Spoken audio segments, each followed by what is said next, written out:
Hey legends! Welcome to Vision Harry. Buckle up for today's story. Harry wrote a note to Gringotts at age 8, 17 illegal bindings were confirmed by noon. A like and subscribe goes a long way. Now let's jump in. Chapter 1, The Letter. The dream always started the same way. A vault. Not the cramped cupboard under the stairs where Harry slept with a mattress the thickness of a folded newspaper, not the Dursleys' pristine living room full of things he wasn't allowed to touch, not even the school library where he spent as many lunch hours as Mrs. Albright the librarian would permit.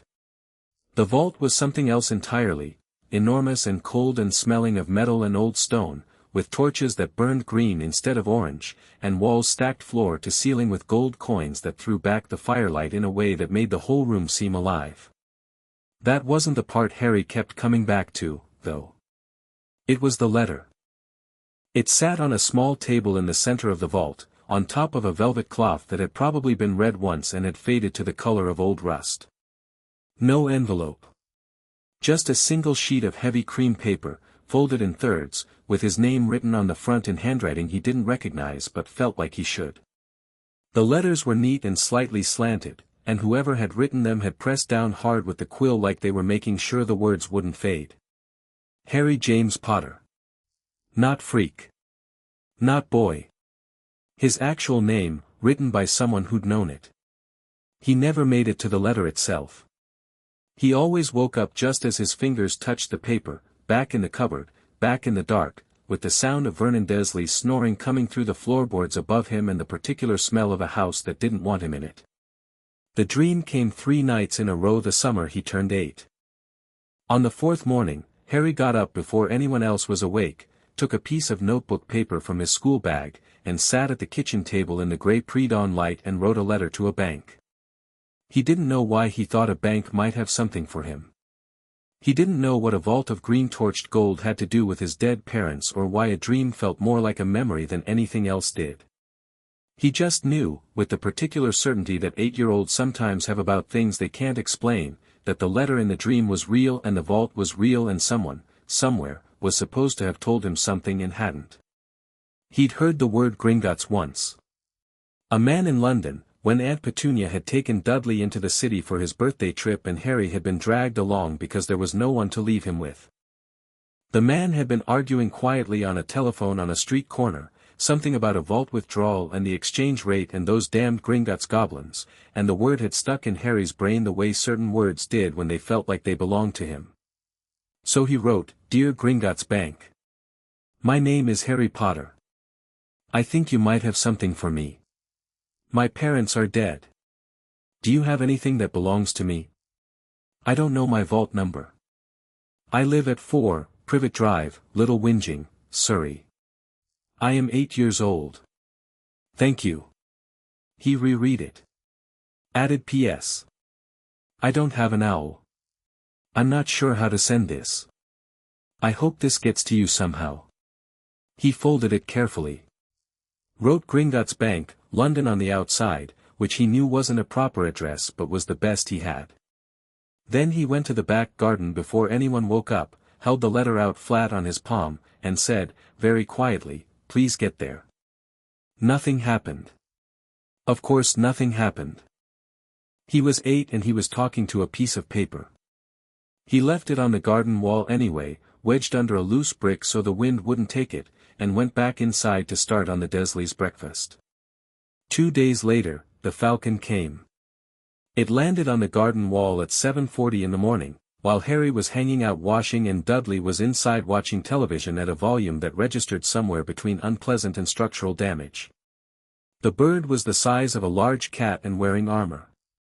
That was the only word for it, armor. Fitted metal plates over the breast and wings, riveted in patterns Harry recognized from some picture in a history book, and on each plate was a symbol, a key above a mountain above a pile of coins. The falcon held a letter in its talons, which were bigger than Harry's hand, and it looked at him with the flat intelligent patience of something that had delivered messages to more important people than him and found the experience neither impressive nor particularly interesting. Harry stared at it for a long moment. The falcon placed the letter on top of the wall and stepped back. Waiting. Harry picked it up. The envelope was made of something heavier than paper, almost like thin leather, and it was sealed with dark red wax pressed into the shape of the same symbol the armor carried. His name was written on the front in sharp, angular letters that looked like they'd been carved rather than written. Harry James Potter, Ward of the Potter Estate, Vault 687. He looked at the bird. The bird looked at him. He broke the seal. The letter inside was short. Just 4 lines, in that same angular script. Mr. Potter, your correspondence has been received and flagged for priority audit under the Air Protection Statutes of 1687. You are requested to present yourself at Gringotts, Diagon Alley, London, at your earliest convenience. An account manager has been assigned to your case. Travel arrangements will be provided upon request. Ironhide, account manager, Gringotts Wizarding Bank. P.S. Your postscript was unnecessary. This falcon's name is Gelt. He has never failed to deliver a letter in 80 years of service, and he found your faith in him somewhat insulting. He will wait for your reply. Harry looked at Gelt. Gelt ruffled his armored feathers in a way that managed to convey both dignity and mild offense simultaneously. Sorry, Harry said. The falcon inclined its head in a manner that suggested the apology was accepted, but the wound was not entirely healed. Harry went inside, found another piece of paper, and wrote, Dear Mr. Ironhide. Yes, please. I don't know what Diagon Alley is or how to get there. I am available most days. Saturdays are difficult because my uncle is home. Harry Potter. He went back outside. Gelt took the letter with a precision that Harry found more impressive than alarming, spread his armored wings, and was gone before Harry could think of anything else to say. The next Saturday, a goblin arrived at 4, Privet Drive. Petunia Dursley opened the front door at 9 in the morning expecting the postman and found a goblin on her doorstep. He was slightly under 5 feet tall, dressed in a suit of dark gray that fit him with the precision of something made by someone who'd been making suits for creatures of this exact dimension for several centuries. He had a briefcase of the same dark leather as Harry's envelope, a face that had the quality of very old wood, deeply lined, sharp-featured, with large eyes the color of new copper, and an expression that contained absolutely no warmth whatsoever but also, notably, no hostility. Just the particular blankness of someone doing a professional task who has long since stopped being surprised by anything. Mrs. Dursley, the goblin said. His voice was lower than you'd expect from something his size. My name is Ironhide. I represent the Potter account at Gringotts Wizarding Bank. I am here regarding your ward, Harry James Potter. I will need to come in. Petunia's face went through a rapid sequence of colors. We don't, there's nothing, I have a priority audit flag under the Air Protection Statutes, Ironhide said pleasantly. I also have a ministry-stamped warrant permitting access to the minor ward for the purposes of account verification. I also have, and I mention this last because it is the most relevant, the full financial history of the Potter estate, which includes the trust fund currently being accessed by this household under the Muggle Integration Stipend, which I notice has been used entirely for the maintenance and improvement of this property and not in any traceable way for the benefit of the ward himself. He paused. May I come in? Petunia stepped back. Her face had settled on a shade Harry could only describe as asparagus. Ironhide came in. He looked around the living room with the dispassion of someone assessing property values, which is, Harry would later learn, exactly what he was doing. He found Harry in the kitchen, where Harry was standing very still by the sink and trying to figure out if this was real or if he'd somehow fallen asleep standing up. The goblin looked at him for a long moment. Harry looked back. Harry Potter, Ironhide said. Yes, Harry said. You wrote us a letter. Yes. On notebook paper. I didn't have anything else. Ironhide set his briefcase on the kitchen table, not asking permission, just doing it, with the assurance of someone who decided that permission was a question for people who weren't certain of their standing, and opened it. Inside was a collection of folders, several instruments Harry didn't recognize, and a small stone disc engraved with runes. Sit down, Ironhide said. We have work to do. Harry sat down. In the doorway behind him, Petunia lurked in silence, and the sound of Dudley's television kept shaking the ceiling in 2-second intervals, and Harry watched a goblin set up what looked like a medical examination kit on the kitchen table and thought, very clearly, this is real, this is real, this is real. I'm going to run a preliminary diagnostic, Ironhide said without looking up from his instruments. It won't hurt. There will be a light. Don't move. What are you looking for? Bindings. The goblin paused, aligning two of the instruments with the particular care of someone who didn't like to repeat himself. Magical bindings placed on a person are detectable by the right instruments, in the same way a fracture in a bone is detectable by the right scan. The letter you sent triggered a mandatory audit protocol because it was sent by an account holder under age who made first contact independently, meaning without the assistance of their guardian. This protocol exists because historically, when heirs contact us directly rather than through their guardians, it is because something has gone wrong. Harry processed this. Has something gone wrong? Ironhide looked at him then. Direct, assessing, without any of the softening that adults usually applied when delivering bad news to children. That, he said, is what we're going to find out. He pressed the stone disc to the table between them and spoke 3 words in gobbledygook. The disc began to hum, a low frequency that Harry felt in his back teeth, and a faint light rose from it, not dramatic, not blinding, just a steady pale glow the color of early morning. Then it changed. The light began to pulse, irregular and rapid, like a heartbeat with something wrong with it. Ironhide's expression did not change. He picked up a thin rod from his collection of instruments and held it above Harry's head, moving it in slow arcs, watching the disc. Numbers appeared on its surface, carved there by the light itself. Harry watched the goblin's face and learned nothing. Which was, he'd come to understand, information in itself. How many siblings do you have? Ironhide asked, still moving the rod. None. Extended family on your mother's side? Just my aunt. Father's side? I don't think there is any. No one's ever mentioned anyone. Magic manifest yet? Accidental incidents? Harry thought about the time he'd ended up on the school roof. The time his hair had grown back overnight after Petunia cut it. The time he'd turned a teacher's wig blue and not been able to stop laughing for an hour even while he was being punished for it. Yes. Frequently. Fairly. Controlled. Never. Ironhide lowered the rod. He stood still for a moment, looking at the disc. The light was still pulsing. Still irregular. The numbers on its surface had multiplied. Your guardian, he said carefully, is aware you're a wizard. She calls it unnaturalness. A very small pause. And she has been your primary caregiver since age 1. Yes. Have you ever met anyone else from the magical world? No. Never been taken to Diagon Alley? Never received correspondence from the ministry? Never been visited by anyone, a teacher, a counselor, any official? No, Harry said. You're the first. Ironhide looked at the disc for a long time. The humming had deepened. Harry counted 13 distinct pulse rhythms in the light, overlapping each other in a way that felt fundamentally wrong, the way a clock sounds wrong when more than one of its gears has slipped. The goblin picked up the disc, turned it over, and looked at its back.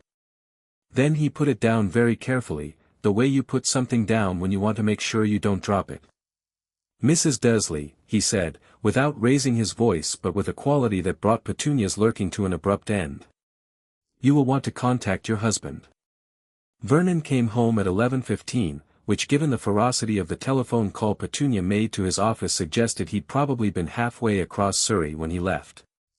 He stood in the kitchen doorway and looked at Ironhide with the expression of a man who'd eaten something disagreeable and was deciding whether to mention it. Now listen here, Vernon began. No, Ironhide said. Vernon blinked. I won't be listening, Ironhide said, still pleasantly. You'll be listening. I've been in this house for 2 hours now, in which time I have conducted a full preliminary diagnostic on your ward and reviewed the account access history for the Muggle integration stipend that your household has been drawing since November 1981. I have also noted that your ward's living arrangement is a cupboard under your stairs, that he is small for his age by a margin that is medically significant, that he has no toys, no age-appropriate clothing, and no record of having ever visited a doctor. I am going to tell you what I've found, and then we're going to discuss what happens next. Vernon's face had gone the deep red of someone who was very angry but had, on some level, recognized that the thing he was angry at was not susceptible to being shouted down. You can't just, the Potter estate, Ironhide said, opening his briefcase again, has a value of approximately 9 million galleons across 5 vaults, 3 international investments, 2 ancestral properties, and a seat on the Wiesengemot that has been vacant since October 1981. The Muggle integration stipend was established to provide for the welfare of Harry James Potter during his placement in a Muggle household. It draws approximately 300 galleons per year from the main trust. Over 7 years, at current exchange rates, that is slightly over £42,000. He looked at Vernon. The records indicate none of it has been spent on the boy. The kitchen was very quiet. That's family money, Vernon said, finally. The anger had a different quality now. Less bluster, more alarm. We've been raising the boy, you have been housing him in a cupboard and billing the estate for the privilege, Ironhide said. This is fraud. Under both Muggle law and Wizarding statute. Normally I would note that and move on, because Gringotts has more pressing concerns than domestic disputes. However, he turned back to his briefcase and removed a folder.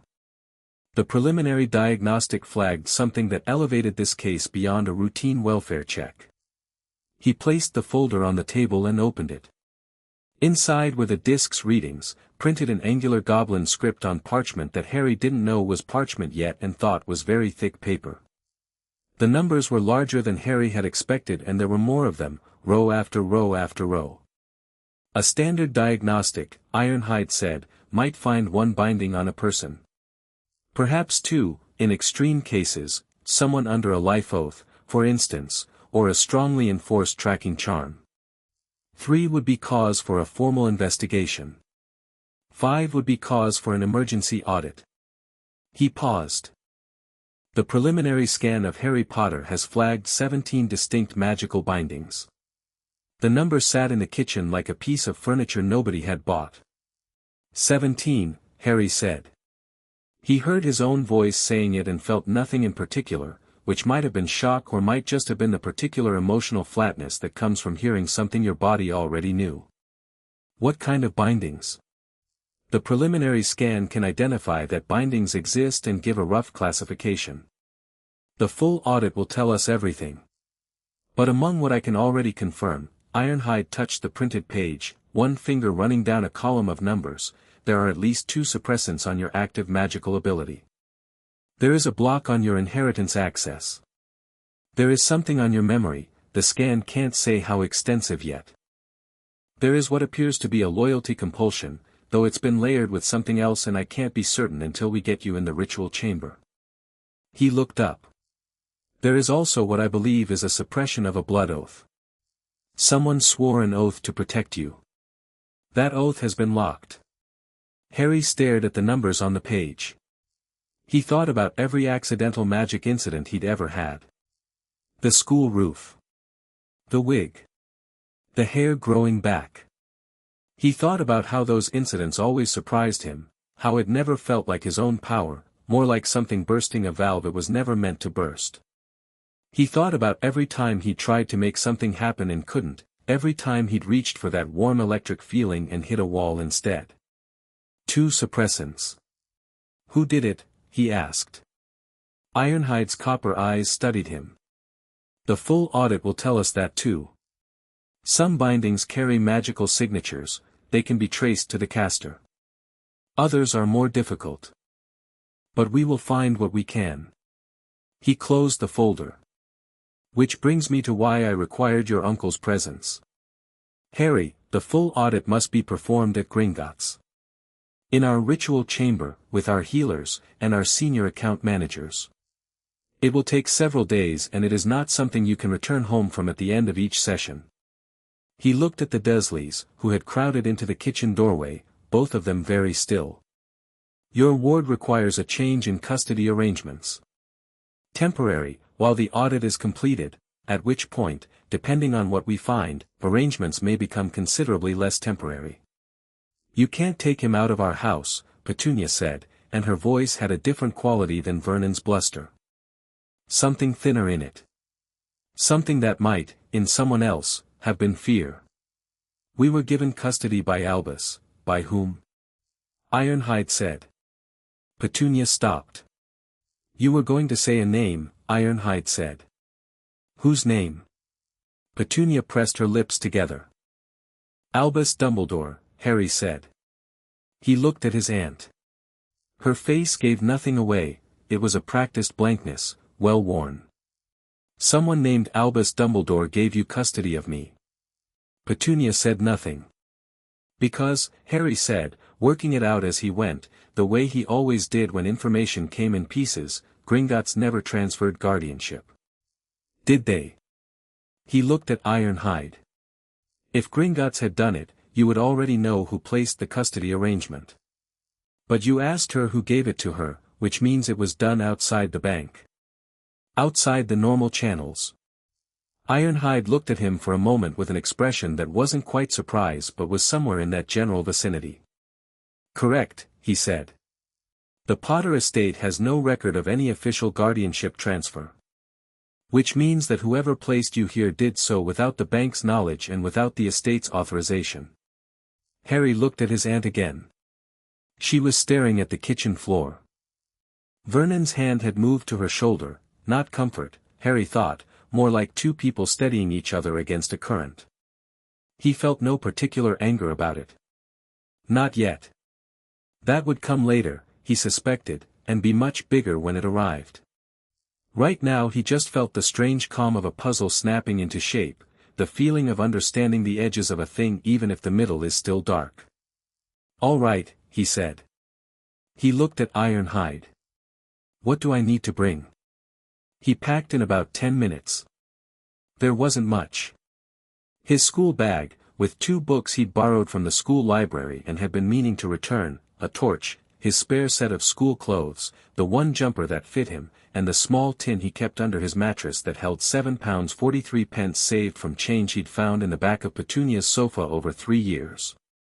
He took everything. It fit in his school bag without filling it. He stood in the cupboard for a moment after it was packed, doing one last look around. The mattress. The single shelf with hooks. The space under the stairs that smelled faintly of dust and coats and the particular damp that old houses develop in their bones. The pencil marks on the far wall where he tracked his height over 4 years, measuring himself against the wall in the dark because no one else was going to do it for him. He felt nothing in particular about leaving it. He thought he probably should, he thought this was the sort of moment where a person was supposed to feel something sad or sentimental or at least significant. But the cupboard had never been his in any real sense. It had been a space he occupied, the way you occupy a waiting room.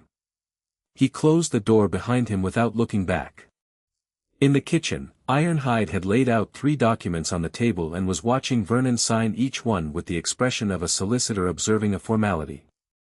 The documents were legal, binding, Ironhide had explained, under both Muggle and magical law, and enforced by Gringotts itself, which meant that if the Dursleys interfered with the audit or attempted to contest the custody arrangements, they would find themselves in a legal situation that would involve both Scotland Yard and the Wizengamot, simultaneously. Vernon signed. His hand was not quite steady. Petunia didn't sign anything. She stood by the counter with her arms folded and her face doing that blankness again, and Harry stood in the kitchen doorway with his school bag over his shoulder and they looked at each other for a moment. He'd expected to have something to say. He'd thought about it sometimes, what he'd say if he ever got out of this house, what the exact right words were for a woman who'd taken him in out of obligation and made sure he knew it every single day. He'd composed speeches in his head during slow afternoons, precise and withering, the kind of thing that lands clean and leaves a mark. But standing there now, looking at Petunia Desley in her tidy kitchen in her tidy house, he just felt tired. She'd known. She'd known there was magic in the world and that it had taken his parents, and she'd never told him, never once given him a single piece of the truth he might have built something on.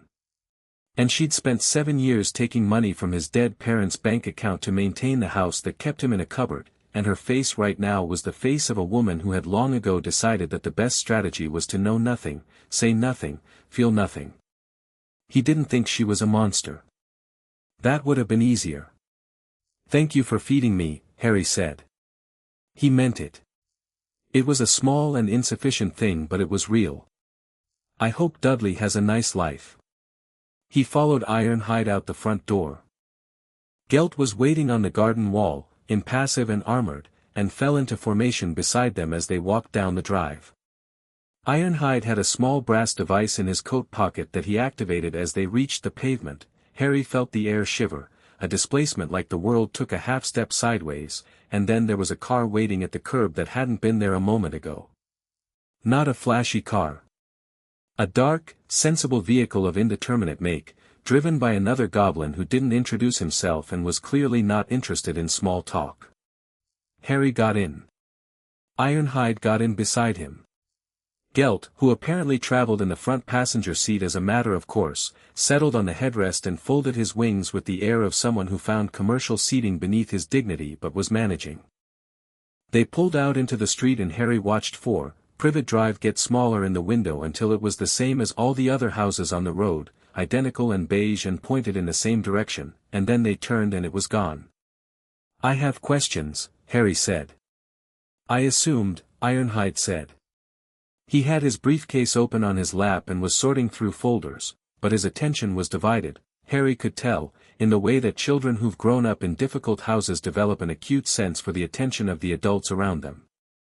"Why 17? Is that a lot?" "It is unprecedented," Ironhide said.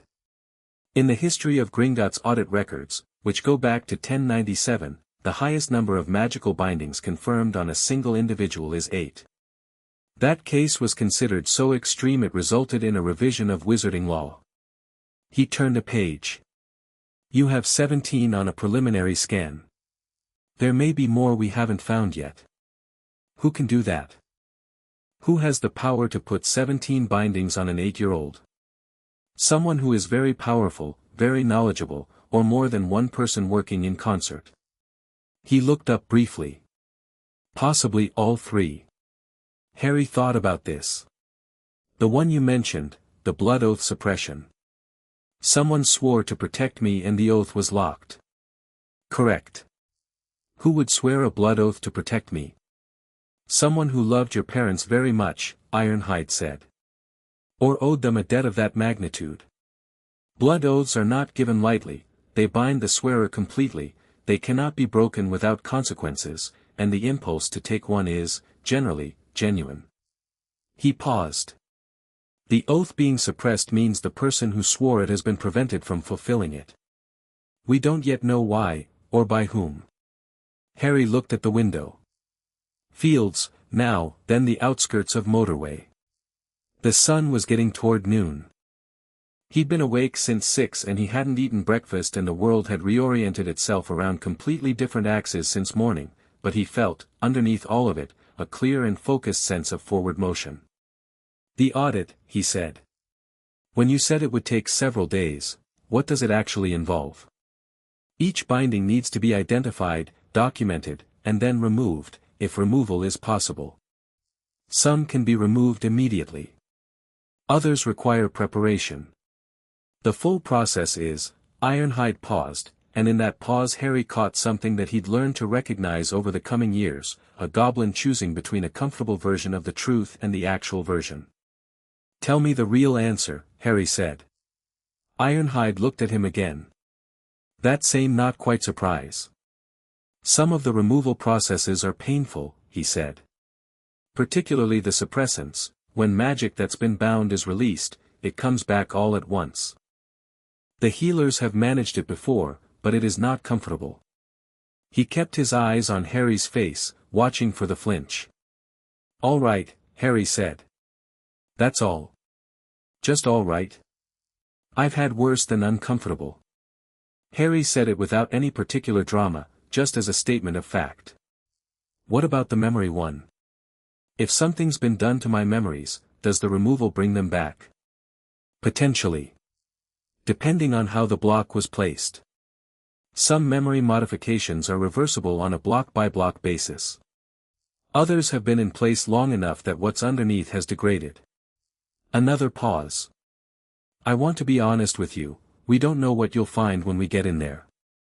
Some of what's been done may be undoable. Some of it may not be. We will recover what we can. Harry nodded slowly. Outside, the city was starting, the density of buildings increasing, the traffic thickening, the particular grey-gold quality of London light appearing on the horizon. One more question, he said.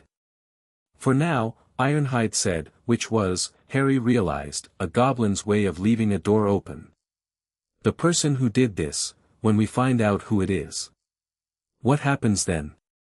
The briefcase closed with a soft click. Ironhide folded his hands on top of it and regarded Harry with those copper eyes. Gringotts will pursue every available legal remedy, he said. Binding an heir without the consent of the estate is a serious crime under wizarding law.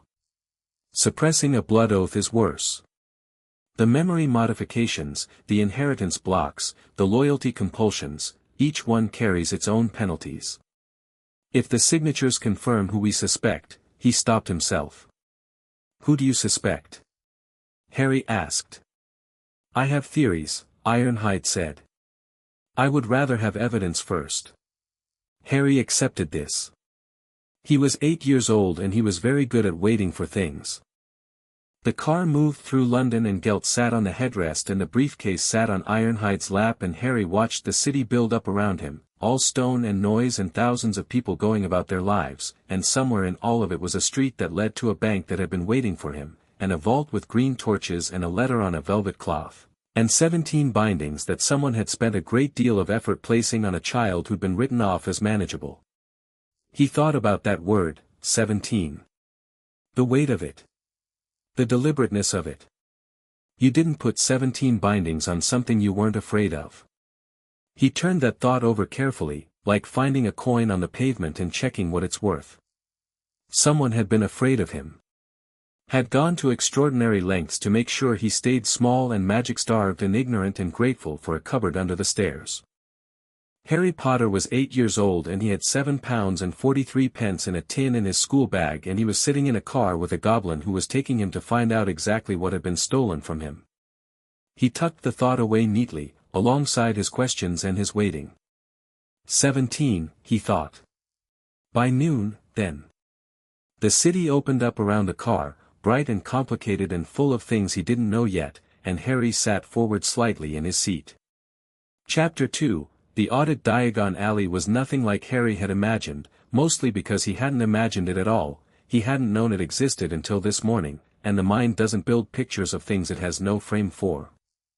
So when the car pulled into what appeared to be an ordinary London side street and Ironhide said, "We walk from here," Harry got out and followed and tried to take it all in without looking like he was trying to take it all in.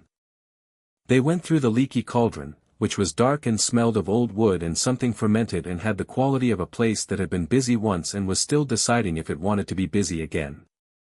The barman looked up when they came through, registered Ironhide with a quick nod, registered Harry with something slower, a second glance, a slight forward lean, eyes cutting to his forehead, and then looked away with the practiced neutrality of someone who knew when not to ask questions. Harry filed that response away. He'd seen that look before.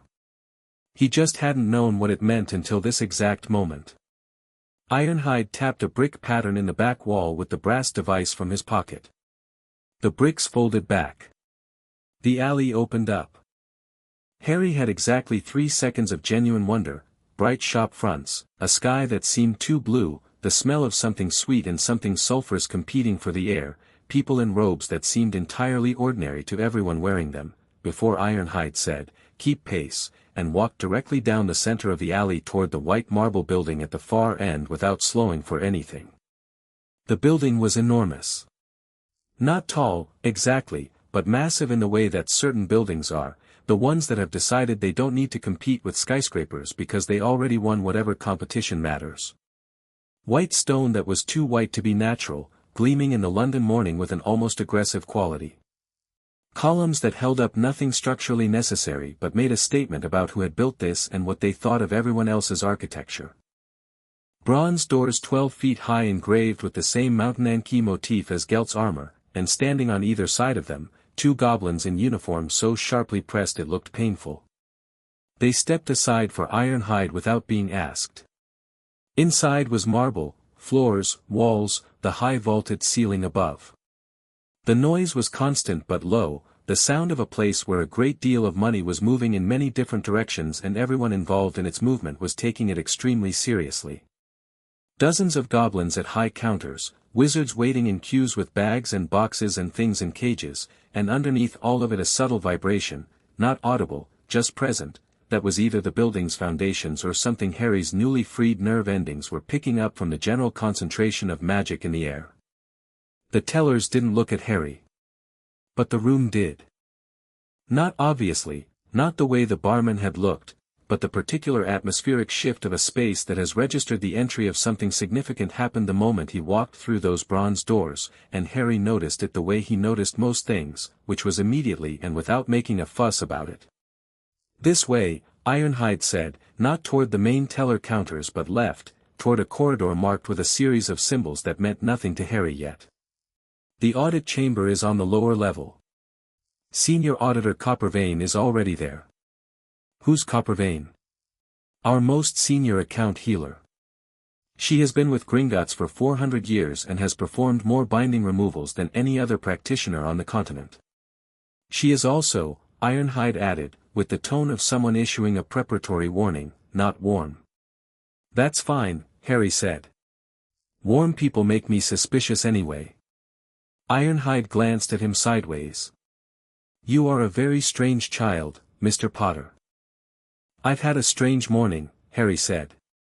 The bar for strange has moved significantly. The lower level was reached by a staircase that descended at an angle steeper than comfort suggested was entirely necessary, lit by the same greenish torchlight from Harry's dream, which made the hairs on the back of his neck stand up in a way that had nothing to do with cold.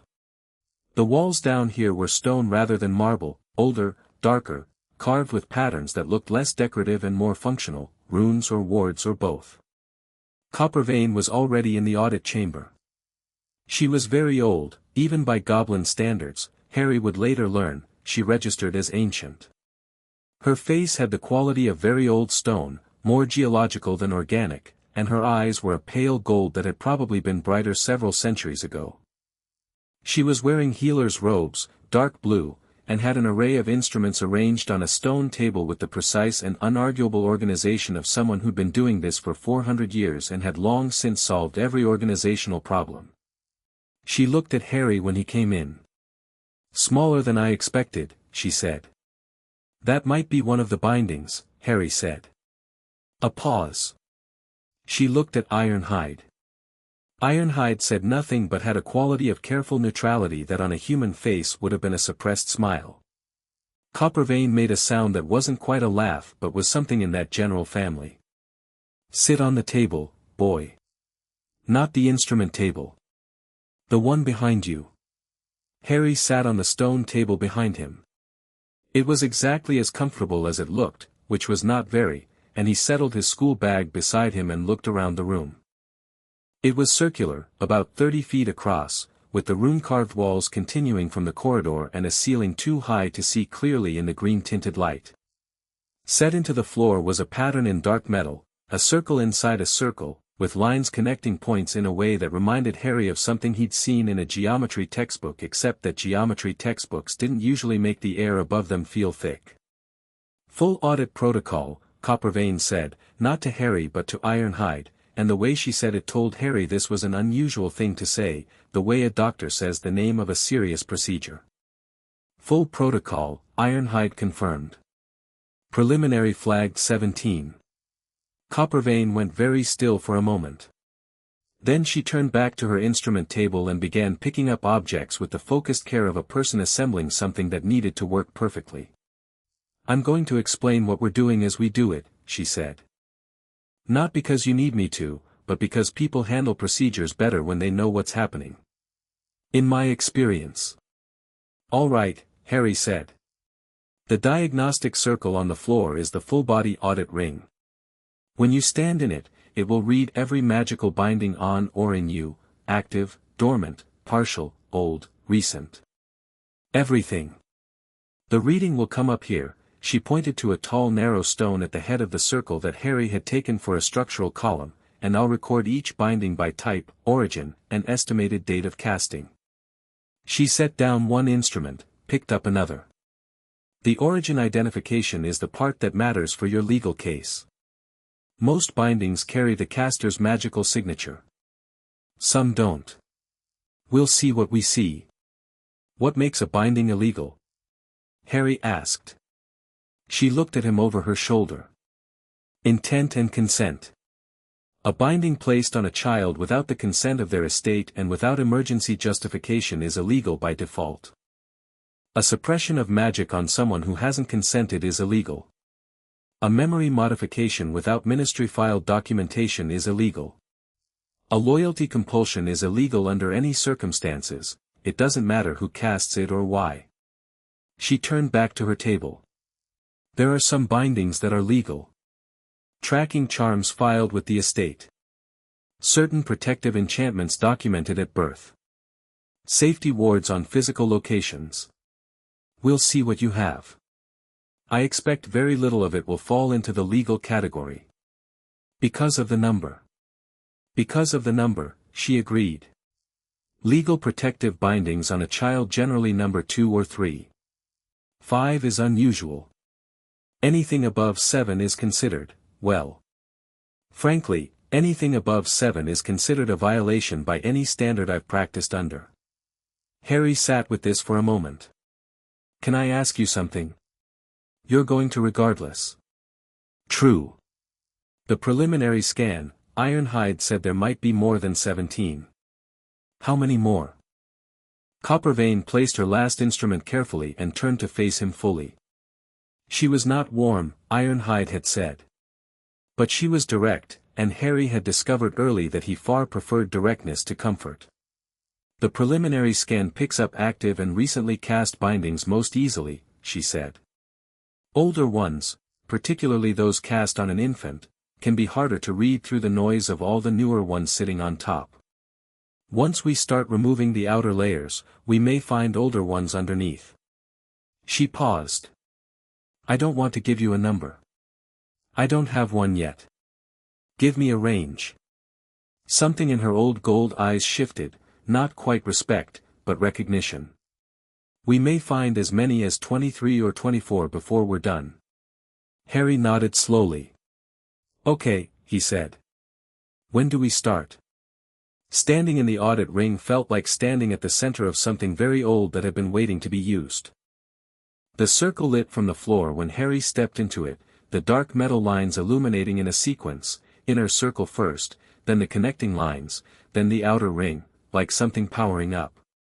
The stone column at the far end responded, its surface shifting from blank gray to active, and marks began appearing on it, carved there by light in the same way the preliminary disc had done them but bigger, more detailed, layer upon layer of information reading out in real time. The hum from the ring was more intense than the disc had been. Harry felt it in his chest as well as his teeth, a resonance that knew there was a lot to find and was getting on with finding it. He stood still. He'd decided before he stepped in that he was going to stand still. Coppervein stood at the column with a piece of dark parchment and a quill and began noting things down. She was thorough and efficient and didn't narrate as she wrote, which Harry appreciated. Ironhide stood to one side with his briefcase and watched in silence. The reading took 47 minutes. Harry knew because there was a clock on the wall and he read it every few minutes out of something that wasn't quite boredom. He was too alert for boredom, but was the need to anchor himself in time while everything else was moving so strangely. At the end of it, Coppervein had filled 4 sheets of parchment and had the expression of someone who'd found something worse than they expected and was now deciding how to frame it. She looked at Harry standing in the still-lit circle and said, "Step out. Sit down." He stepped out. Sat down. The circle's light faded gradually, reluctantly, like it had more to say. "I'm going to read you the list," Coppervein said. "I want you to just listen first. Then ask your questions." "All right." She looked at her first sheet. 17 confirmed active bindings. 2 suspected partial bindings that will need additional sessions to fully characterize. "I'll begin with the confirmed 17. She read them out in order, and the chamber was so quiet that Harry could hear the torches breathing. 1. A magical suppression ward, full spectrum. Placed at 14 months. Reduces active magical output to approximately 18% of natural capacity. She moved to the next. 2. A secondary magical suppression, narrowband. Placed at approximately 3 years old. This one specifically targets wandless and accidental magic. It's layered with the first one, they work in combination. Together, you're operating at roughly 12 to 15%. She paused, not dramatically, just long enough to turn the page. 3. An inheritance block on all Potter family vaults and properties. Placed the night of your parents' deaths, in October 1981. 4. An inheritance block on all Black family entitlements, any properties, accounts, or rights passing to you through the Black family line. Same date. 5. A suppression of a sworn blood oath. She glanced up. Confirms the preliminary. The oath swearer's identity isn't readable from this end, but the oath itself is intact and strong. Whoever swore this meant it. Harry sat without moving.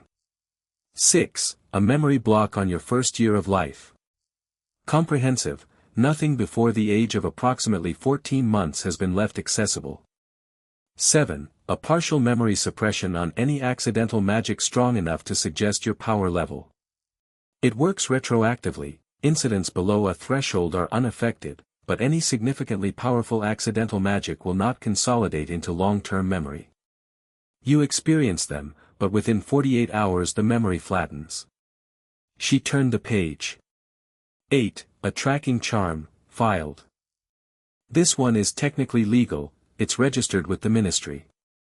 Filed under Albus Dumbledore's signature. In the silence after that name, Ironhide's briefcase made a small sound, as though he'd shifted his grip. 9. Coppervein continued, her voice completely level, a loyalty compulsion. Targeted at authority figures, it's structured to produce discomfort, anxiety, and social compliance in the presence of perceived authority. This was placed at 14 months as well. She looked up briefly. This one is the most clearly illegal of everything I've listed so far. There is no justification in law or practice for placing a loyalty compulsion on an infant. Back to the page. 10. A glamour suppression. This doesn't affect how you look, it affects how you are perceived. People looking at you are less likely to see your resemblance to your father. Less likely to recognize you. Paired with binding 11, which is an alertness dampener, makes people in your vicinity less likely to notice that you're underfed, underclothed, or unhappy. Harry's jaw was tight. He could feel it and chose not to relax it. Some things deserve to be felt in the body. 12. A block on your dream access to inherited memories. The Potter and Black lines both carry inherited memory transmission. When you dream, you should be receiving fragments of family history. This binding prevents consolidation of any of those fragments into usable memory. 13. A suppression of your legilimency sensitivity. Natural legilimency, the ability to read emotional states and surface thoughts, is present in your bloodline. Blocked at 14 months. 14. A suppression of your occlumency pathways, also natural, also blocked. She set down the first 2 sheets and looked at the third. Her expression had the quality of a doctor who has delivered bad news many times and has never, in 400 years, become comfortable with it. 15, she said, and something in her voice had shifted slightly, is different from the others. It's older. It doesn't carry a standard magical signature. It's not recent, my estimate is that it's at least 2,000 years old, possibly older. It's a binding on your bloodline, not on you specifically, but on everyone in your line, and it passed to you at birth.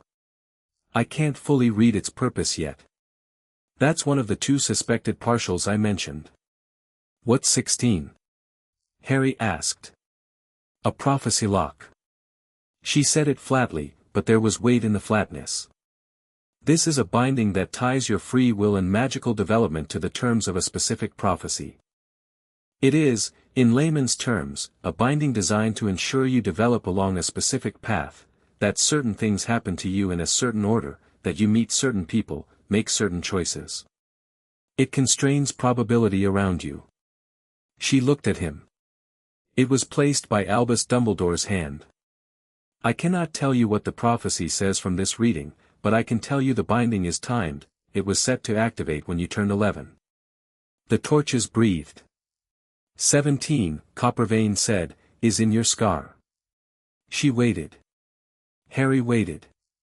The scar on your forehead is not the result of a deflected killing curse, she said. Not entirely. That part is true. But the curse did not simply deflect, it left something behind. A fragment. Of what, exactly, will require separate specialist work, but the audit ring has flagged it as a living magical attachment. Something with its own magical signature. Something that, based on that signature, she looked up fully, both pages down, her old gold eyes on his directly. The magical signature of the fragment in your scar matches the magical signature of the man who cast the killing curse that killed your parents. The chamber held the information carefully, like a bowl holding something that must not be spilled. So, Harry said, after a moment. Tom Riddle is inside my head. A part of him, Coppervein said. Yes. That's the second partial. The one we don't know how to fully characterize yet. Yes. And 17. Harry looked at his hands. He turned them over, as if he could see the bindings on his own skin. He couldn't, obviously. But he looked anyway. 9 of the 17 carry a signature. Yes. Dumbledore's. Yes. And the ministry accounts for 4 more. 3, Ironhide said, speaking for the first time in a while. The tracking charm is technically legal. So 3 illegal ministry bindings, not 4. The 4th is the blood oath suppression, which we haven't fully traced, but, he stopped. But it's likely Dumbledore too, Harry said. The magical signature is consistent with what we've already identified, Coppervein said. Yes. Harry breathed out. He sat on the stone table in the room with the green torches and the rune-carved walls, 30 feet underground in a bank that ran on its own laws, and thought about a man he'd never met, an old man with a long name who had decided, when Harry was 14 months old, to carefully, methodically, comprehensively make sure that Harry Potter arrived at whatever destination he'd chosen for him in exactly the condition he needed him to be in. He thought about the loyalty compulsion and felt, for the first time, genuinely cold. Because he recognized it. Not as a specific memory, that was blocked, but as a pattern. The way he'd always felt a reflexive cringe at the idea of authority. The way he could never quite push back against adults in his life the way his mind told him to, the way something in his gut would smooth over and comply even when the rest of him was screaming not to. He'd thought that was just what being Harry Potter felt like. He'd thought that was just him. It wasn't him. It had been put there. Start with that one, he said. The loyalty compulsion. Remove that one first. Coppervein looked at him for a long moment. Then she nodded. The removal of the loyalty compulsion took 3 hours and felt like having a splinter drawn from somewhere it had no right to have been sitting in the first place. Harry would not describe it as painful, because painful was a word he'd recalibrated badly over 8 years of reference points that skewed the scale. He would describe it as grinding, a slow and deeply uncomfortable process of something being found and unwound and pulled loose, the healer's instruments working through layers of his own thought patterns to find the edges of something that had sutured itself to his nervous system like a weed around a root. Partway through, he started to cry. Not loudly. Not the way he imagined he'd sound if he was crying for a normal reason, disappointment, physical pain, the usual things. Just quietly, without any particular warning, tears running down his face while Coppervein worked and Ironhide stood to the side and neither of them said anything about it, which he was grateful for. He wasn't sad. He didn't think it was sadness. It was something more like the feeling of a pressure releasing that you didn't know you'd been living under, something fundamental letting go, and his body apparently had opinions about that which required a brief physiological acknowledgement. He wiped his face with his sleeve when it was done and looked at Coppervein. "Next one," he said. She looked at him carefully. "We should break." "The first removal always." "I'm fine," Harry said. "I'd rather keep going." "This isn't about whether you're fine," she said, not unkindly. "It's about whether your magical system can handle additional stress immediately after, can it?" A pause. "For a child your age, the suppression wards make it difficult to assess, so start with one of the suppressants," Harry said. "If my system needs to breathe, removing a suppression gives it room, right? You're adding capacity." Coppervein looked at Ironhide. "I told you," Ironhide said.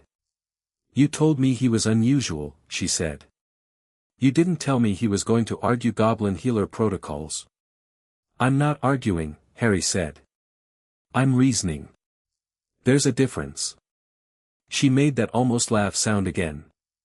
Then she turned back to her instrument table. "The suppression removal," she said, "will hurt.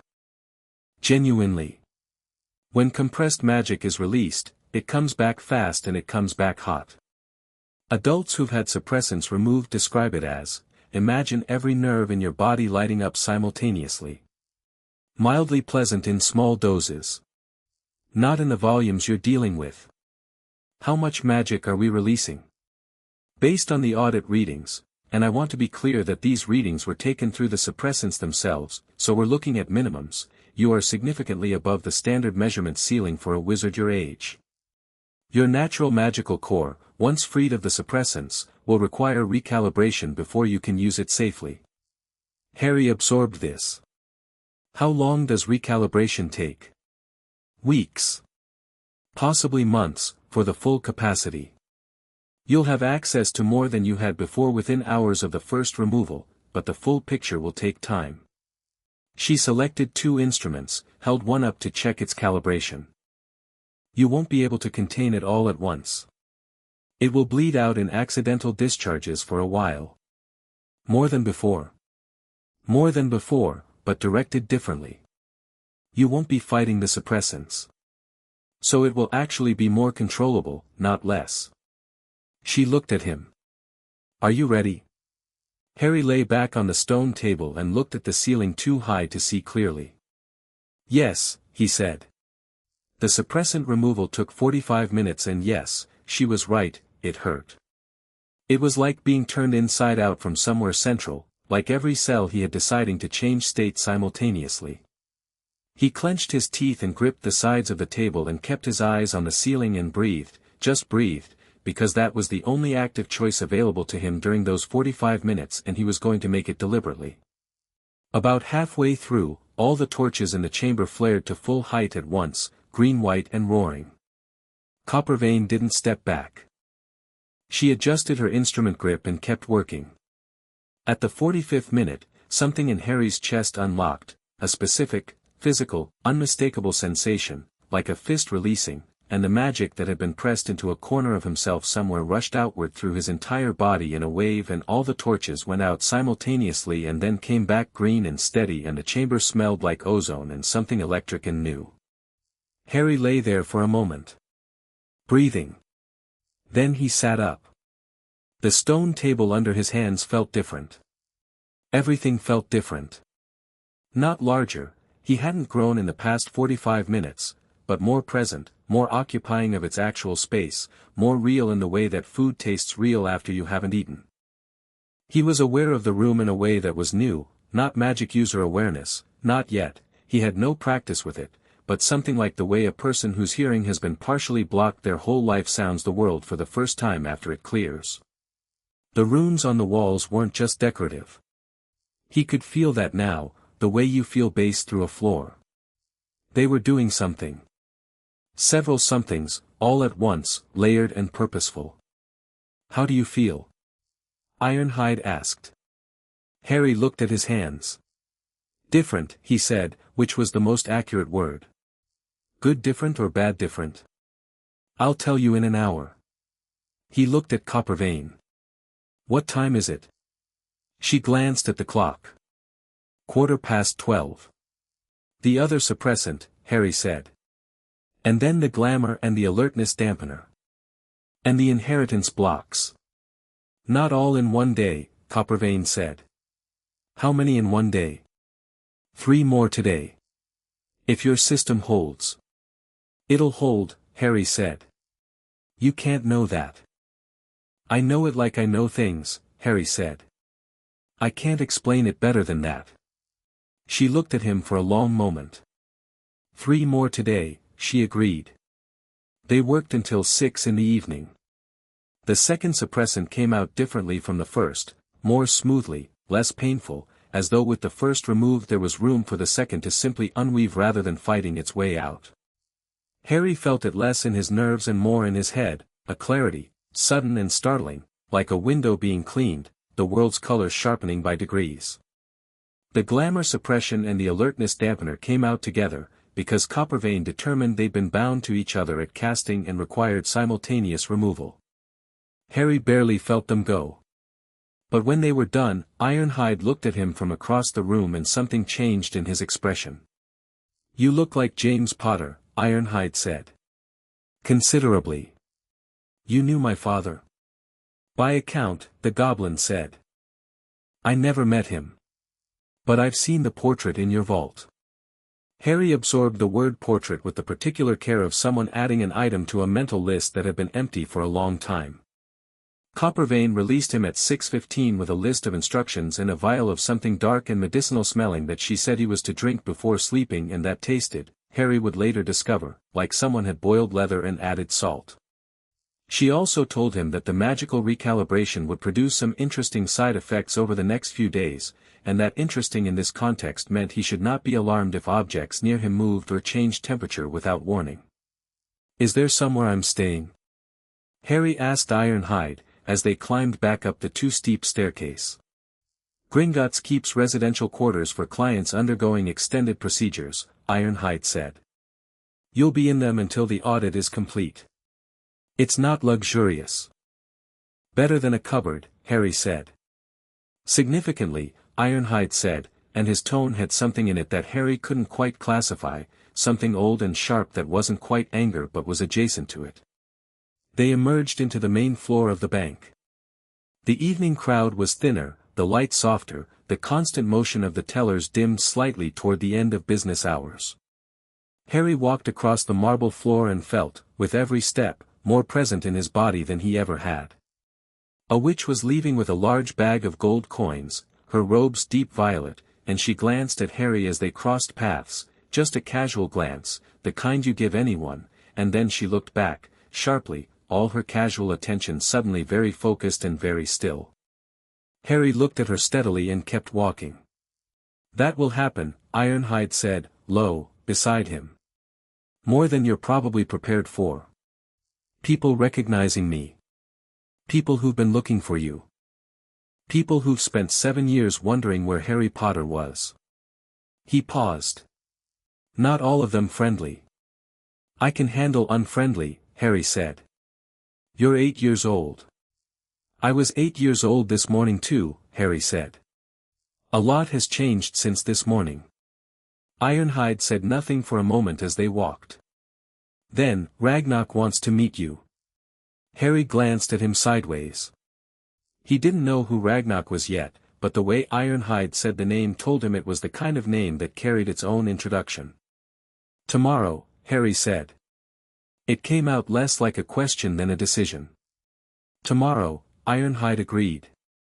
The residential quarters were 1 floor up from the main bank, 3 rooms, stone walls, a bed that was narrow but actual and a window that looked out onto an interior courtyard Harry hadn't known was there. There was a small desk, a chair, and a shelf with 3 books on it, and whoever had stocked it had either guessed very well or had done research, because 2 of the books were about ancient rune systems and one was a history of goblin metallurgy that turned out to be far more interesting than it sounded. Harry sat on the bed with his school bag beside him and the vial of medicinal-smelling liquid on the desk and thought about the day. 5 bindings removed. 12 still in place, plus 2 partials. His magic crackling at the edges of his awareness like a fire finally allowed to reach its actual height. His own name on a list of vault contents. His father's face in a portrait he hadn't seen. 17 illegal bindings confirmed by noon.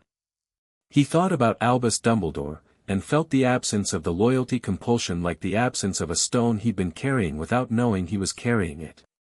What he felt in its place was not anger. Not yet. Anger was for later, for when he knew the full shape of it. Right now, sitting in a narrow bed in a goblin bank, 8 years old and more himself than he'd ever been permitted to be, what he felt was something very close to hunger. Not for food, though he realized he hadn't eaten since morning. Not for revenge, though that door was now open and he could see clearly through it. Just the pure, clean hunger for the rest of the truth. For the remaining 12. For Ragnar's name to have a face attached to it. For the vault with green torches and the letter on the velvet cloth that his mother had written and his hands had almost touched in the dream. He drank the medicinal liquid, which tasted exactly as bad as anticipated.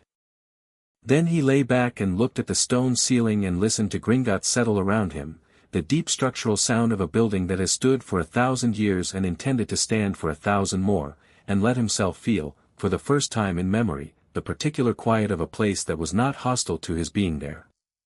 He was asleep in 4 minutes. And for the first time in a year, the dream of the vault came without waking him. Chapter 3, The Education. Ragnar was not what Harry expected, mostly because Harry had already learned that the things he expected from people were based on a sample size of Dursleys and schoolteachers and were therefore nearly useless as a predictive model. He'd expected old. Ragnar was old, ancient in the way that Coppervein was ancient, geological time rather than human time, the kind of age that stops being a characteristic and becomes a category. But he hadn't expected the stillness. Not the stillness of patience, which Harry knew from waiting out Dursley moods, but the stillness of something that had already won every argument it was ever going to be in and no longer needed to gesture at the fact. Ragnar's office was on the highest floor of Gringotts, which meant it was underground, because Gringotts built downward rather than up, the highest in the hierarchy occupied the deepest space, closest to the gold. The room was large and lit with fire rather than torches, actual fire in a stone hearth that burned too steadily to be entirely natural. The desk was dark wood covered in papers and instruments and small objects that hummed with magic. Harry could now feel clearly, like voices in another room, present, distinct, purposeful. Ragnar sat behind it and watched Harry walk in. He was smaller than Harry had imagined. Not small, he was taller than Ironhide, broader in the shoulders, but something about the weight of the name had made Harry build something larger in his head. His face was the oldest face Harry had ever seen on anything living, lines upon lines upon lines, like a map of somewhere complicated, and his eyes were black with very small irises, which gave him a fixed, evaluating quality that Harry found neither threatening nor comforting. Just honest. The eyes of something that looked at the world and saw it as it was and had no particular interest in adjusting the view. Ironhide stayed by the door. "Sit," Ragnar said. Harry sat. "You've had an eventful 2 days," Ragnar said. His voice was deep and unhurried, the kind of voice that had given orders for so long it no longer needed to sound like it was giving them. 5 bindings removed, Harry said. 12 to go. Plus 2 partials. Yes. Ragnar looked at him with the quality of someone running a calculation. "How are you sleeping?" "Better than I was." Harry paused. "The magic is bleeding, like Coppervein said it would. I made the water in my glass boil last night without meaning to. And the books on my shelf rearranged themselves." "In what order?" "By age of content. Oldest first." Ragnar was quiet for a moment. "Interesting." He leaned back slightly. Coppervane's report says you argued her into allowing 5 removals on the first day. I reasoned her into it, Harry said. There's a difference. Yes. Ironhide mentioned. A slight pause that might, in a human, have been a smile. I've run this bank for 230 years. I have managed accounts for Dark Lords and Ministry officials and 2 different ministers of magic who thought they could audit Gringotts from the outside. He folded his hands on the desk. In those 230 years, I have had 12 individuals in that chair who I assessed, within the first conversation, as worth the bank's significant investment of attention. Not because they were powerful, power is common, and boring, but because they were oriented. They knew what they were doing and why, and they were not interested in the performance of it. Do you understand the distinction I'm making? You're saying most powerful people spend a lot of time making sure everyone knows they're powerful, Harry said. And you find that tedious. I find it a waste of resources, Ragnarok said. Which in goblin terms is significantly worse than tedious. He studied Harry. You wrote a letter on notebook paper and sent it with no owl and no expectation. You asked a simple question and waited for a simple answer. That is not the behavior of someone who has been told they're important. No one's told me anything, Harry said. No. They made sure of that. His eyes didn't change, they never seemed to change, but something in the room's atmosphere shifted fractionally. What I'm going to offer you, Harry Potter, is an arrangement. Not a charity arrangement. Gringotts does not do charity. A business arrangement, with terms that benefit both parties. What terms? The Potter case is the most significant legal action Gringotts has been positioned to pursue in my career, Ragnarok said. 17 illegal bindings, 9 of which carry the signature of the chief warlock of the Wizengamot. 3 illegal ministry cast bindings. An unauthorized guardianship placement. An estate accessed without authorization for 7 years. The misuse of a blood oath. When we bring this before the ICW, he said it like the outcome was already filed, it will be the most significant case against the magical establishment in living memory. It will cost Dumbledore his position. It will cost the ministry an extraordinary sum in reparations. It will establish precedent that protects every magical heir going forward. And Gringotts benefits how? Harry asked. Jurisdiction, Ragnarok said simply. Right now, Gringotts enforces estate law within our walls and through our own channels. This case, argued correctly and with the right plaintiff, would extend goblin legal jurisdiction over heir protection to cover cases that occur outside our walls. We have been trying to establish that precedent for a century. You are, Mr. Potter, the perfect plaintiff. Harry sat with this. He was aware that he was 8 years old and that most 8-year-olds didn't sit in underground offices discussing legal jurisdiction with ancient goblin banking chiefs. He was also aware that this awareness was not particularly useful and could be set aside.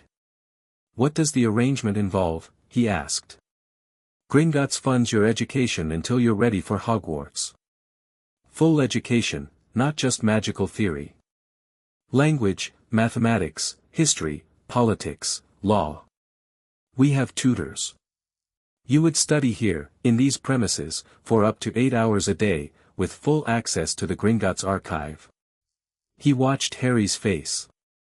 In return, you grant Gringotts co-management status on the Potter estate during your minority, which we already effectively have by default given the unauthorized state of your current guardianship, and you agree to be the named plaintiff in the ICW case when you reach the age of majority.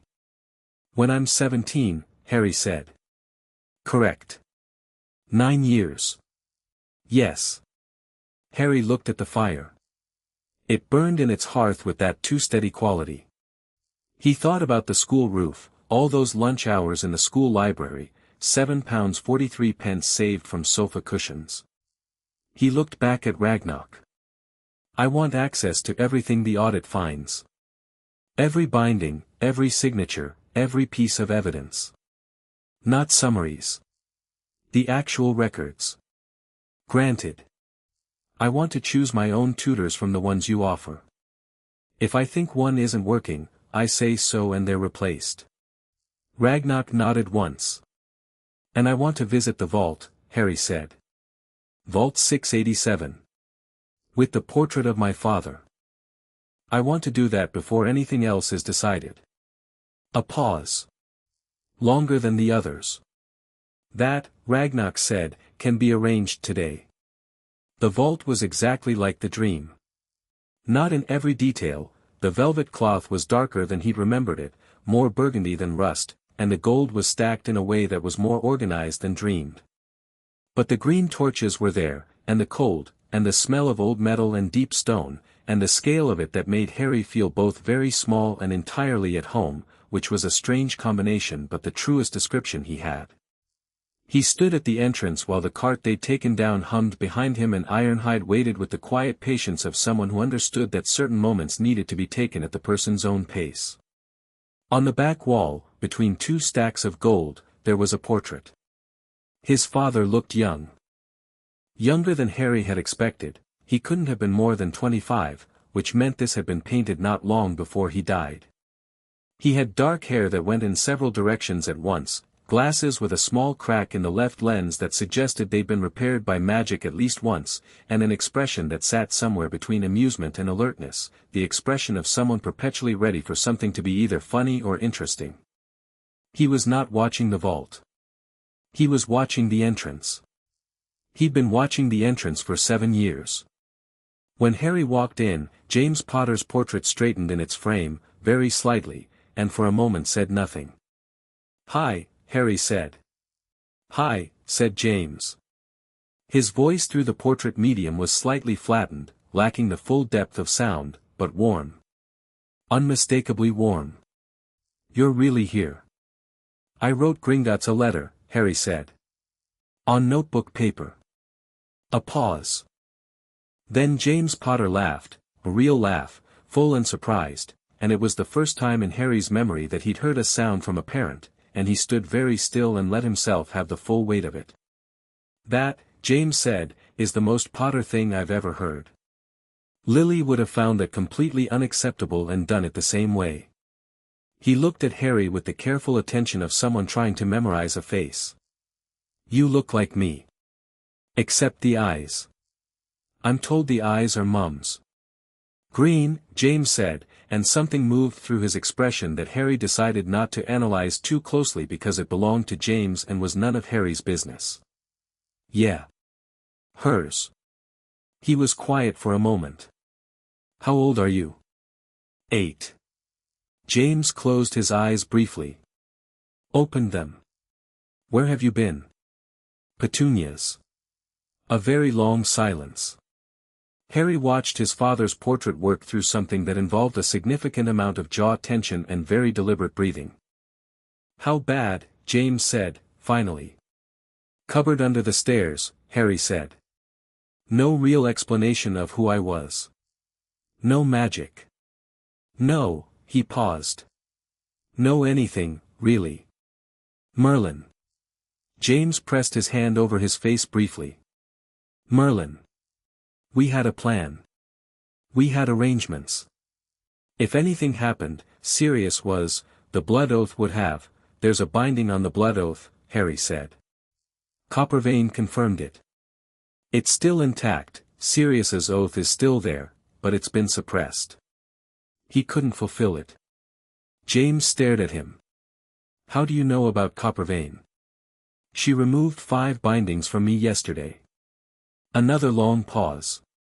Harry could see James recalibrating, reassessing the conversation he'd thought he was walking into. 17 total, Harry said. 9 carry Dumbledore's signature. James Potter said nothing for a long time. The torches burned. The gold stacked itself quietly in its enormous room. "Albus," James said, finally. Very quietly. "Yes."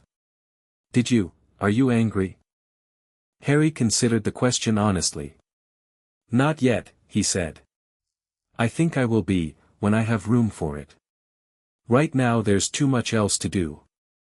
James looked at his son for a long moment with an expression Harry couldn't fully read, but which felt like something between grief and pride, and maybe those two things were not as far apart as people usually treated them.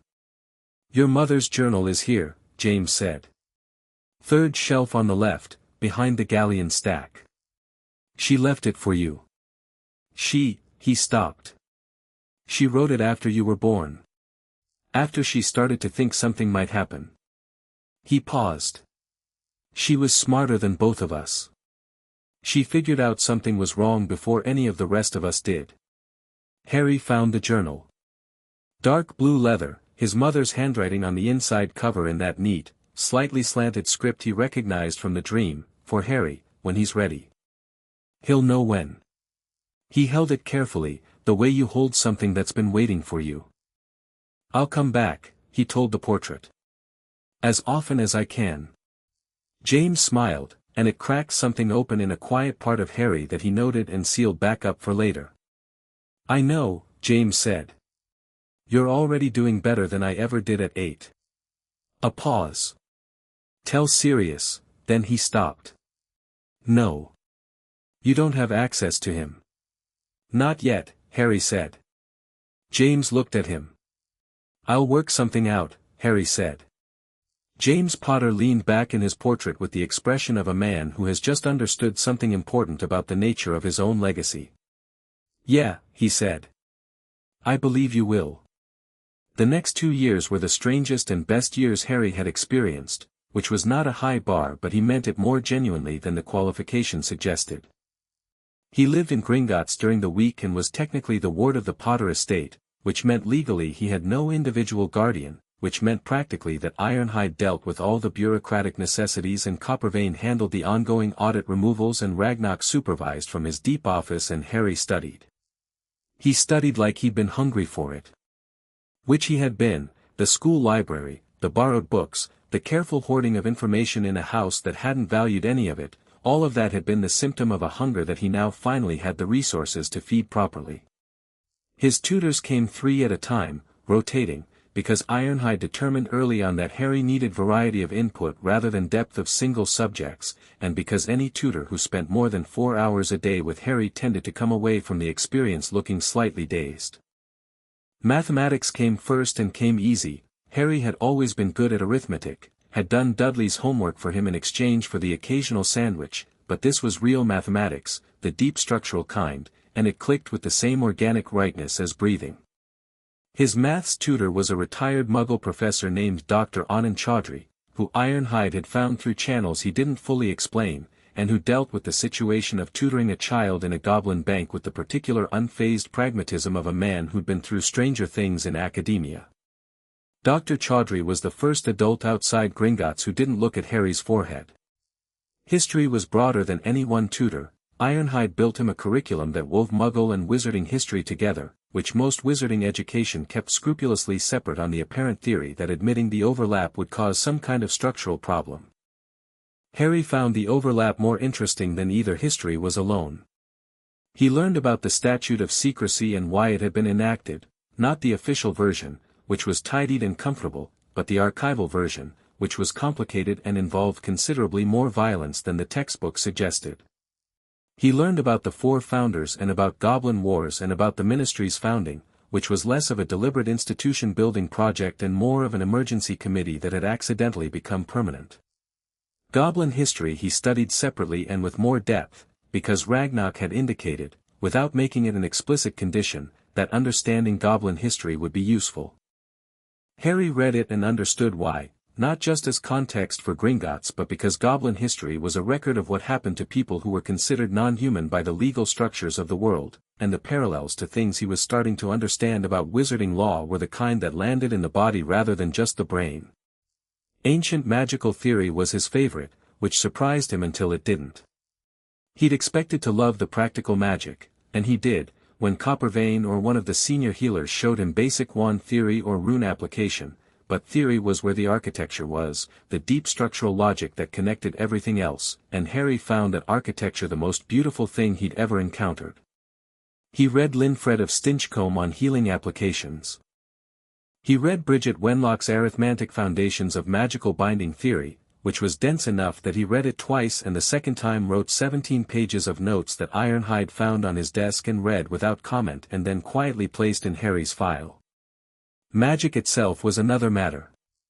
The recalibration Coppervein had warned him about took 3 months, and during those 3 months Harry was a minor hazard to his immediate environment. Not dangerously, Gringotts was warded well past the point where an 8-year-old's uncontrolled magic output was going to cause genuine structural issues, but persistently. Glass heated. Books moved. The stones in his room occasionally rearranged themselves into patterns, always the same patterns, which Coppervein eventually identified as instinctive warding configurations. His magic was independently attempting to secure his environment, an impulse she said she'd never seen manifest unsupervised in someone without extensive ward training. She seemed to find this more interesting than alarming. "Your magic is intelligent," she told him, during one of the continued removal sessions. They were on the 10th binding now, removing pieces slowly, giving his system time to adjust. "Not unusual in concept, all magic responds to intent, but the degree is notable." "Is it the bloodline?" Harry asked. He'd been reading about the Potter line, which was old enough that its earliest entries in the Gringotts archive were in Latin, and the Black line, which was older still. "Partly," she said. "The Potter line carries a natural attunement to ambient magic, spell work, enchantments, the magical fabric of a space. Your father had it. It's why he was so good at transfiguration." She paused. "The Black line carries something different. Power magnitude. Raw output." She looked at him. "You've inherited both, quite fully, which is frankly unfair on the rest of the wizarding world." Harry wasn't sure if that was a joke. He suspected it was, and he suspected it was also completely accurate. He got his wand at 9, not from Ollivander, because Ironhide made the case that given Ollivander's relationship with Dumbledore and the likelihood that wand-matching information would travel back to parties currently under legal investigation, a less connected wand-maker was preferable. He went to a wand-maker in Edinburgh named Callaway Fitch, who was old and eccentric and whose shop smelled of sawdust and something floral, and who made Harry try 46 wands over 3 hours before picking up a length of dark holly from a case at the back of the shop and saying, "This one's been waiting, I think." The wand was 11 inches, holly, with a core of phoenix feather, which Callaway Fitch delivered in the tone of someone who was noting a fact and leaving all implications to the recipient. "It's warm," Harry said, holding it. "Phoenix feather wands usually are," Fitch said. "This one especially. The feather is from a specific bird, very old, very particular, gave only 2 feathers in recorded history." He squinted at Harry over half-moon glasses. "You might be interested to know the other feather holder." "Voldemort," Harry said. Fitch blinked. "I haven't heard that name said aloud in, how did you, reading," Harry said. "Mostly goblin historical records, which don't bother with euphemisms." He examined the wand. "They're brothers, then." "The wands." "Metaphorical brothers," Fitch said carefully. "Still." Harry tucked the wand away. He wasn't afraid of the connection. He was interested in it, the way you're interested in a lock after you've found the key. He met Hermione Granger on a Tuesday in September, 3 weeks before his 10th birthday, in the reference section of a public library in southwest London that he'd found because it had an unusually good archive of pre-20th century mathematical texts. He was sitting in the corner with a book on Fourier transforms, reading it because Dr. Chaudhry had mentioned that the mathematics underlying waveform interference had interesting theoretical parallels to magical frequency resonance, and Harry had chased the thread immediately, when someone sat down at the table across from him, arranged a very large stack of books, and began working through them with the systematic efficiency of someone who had a plan. He looked up once, registered, brown hair, girl his approximate age, for books opened simultaneously with a 5th serving as primary text and the others as reference, pencil moving quickly. Then he looked back at his own work. They sat in this configuration for approximately 2 hours, during which time neither of them spoke, and Harry found this company more comfortable than most conversations he'd been in.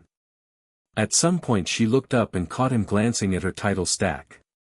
The Euler papers are better than the Bernoulli for foundational reading, she said. No preamble. Just the information, delivered with the confidence of someone who'd already had the argument with herself and arrived at an answer. Depends what you're trying to do, Harry said. If you're going bottom up from pure structure, Bernoulli. If you're approaching through applied problems, Euler. She looked at him. He looked at her. What are you applying it to? She asked. Wave interference patterns, Harry said. With some unusual variables. What kind of unusual variables? The kind that are, he paused, because Ironhide had a standing caution about discussing magic in Muggle public spaces, and then he considered Hermione Granger with her 4 simultaneous reference book method and her immediate and specific response to a mathematical provocation and made a judgment call, not covered by standard physics texts. She looked at him for a long moment. She had very sharp eyes, dark brown, the kind that track detail automatically. Do you live nearby? She asked. No, Harry said. I'm staying nearby for the week. I usually study in central London. Where? Gringotts Bank. He watched her face. Nothing happened. Of course nothing happened, she was Muggle-born, or so he suspected, she wouldn't know the name. It has an excellent archive.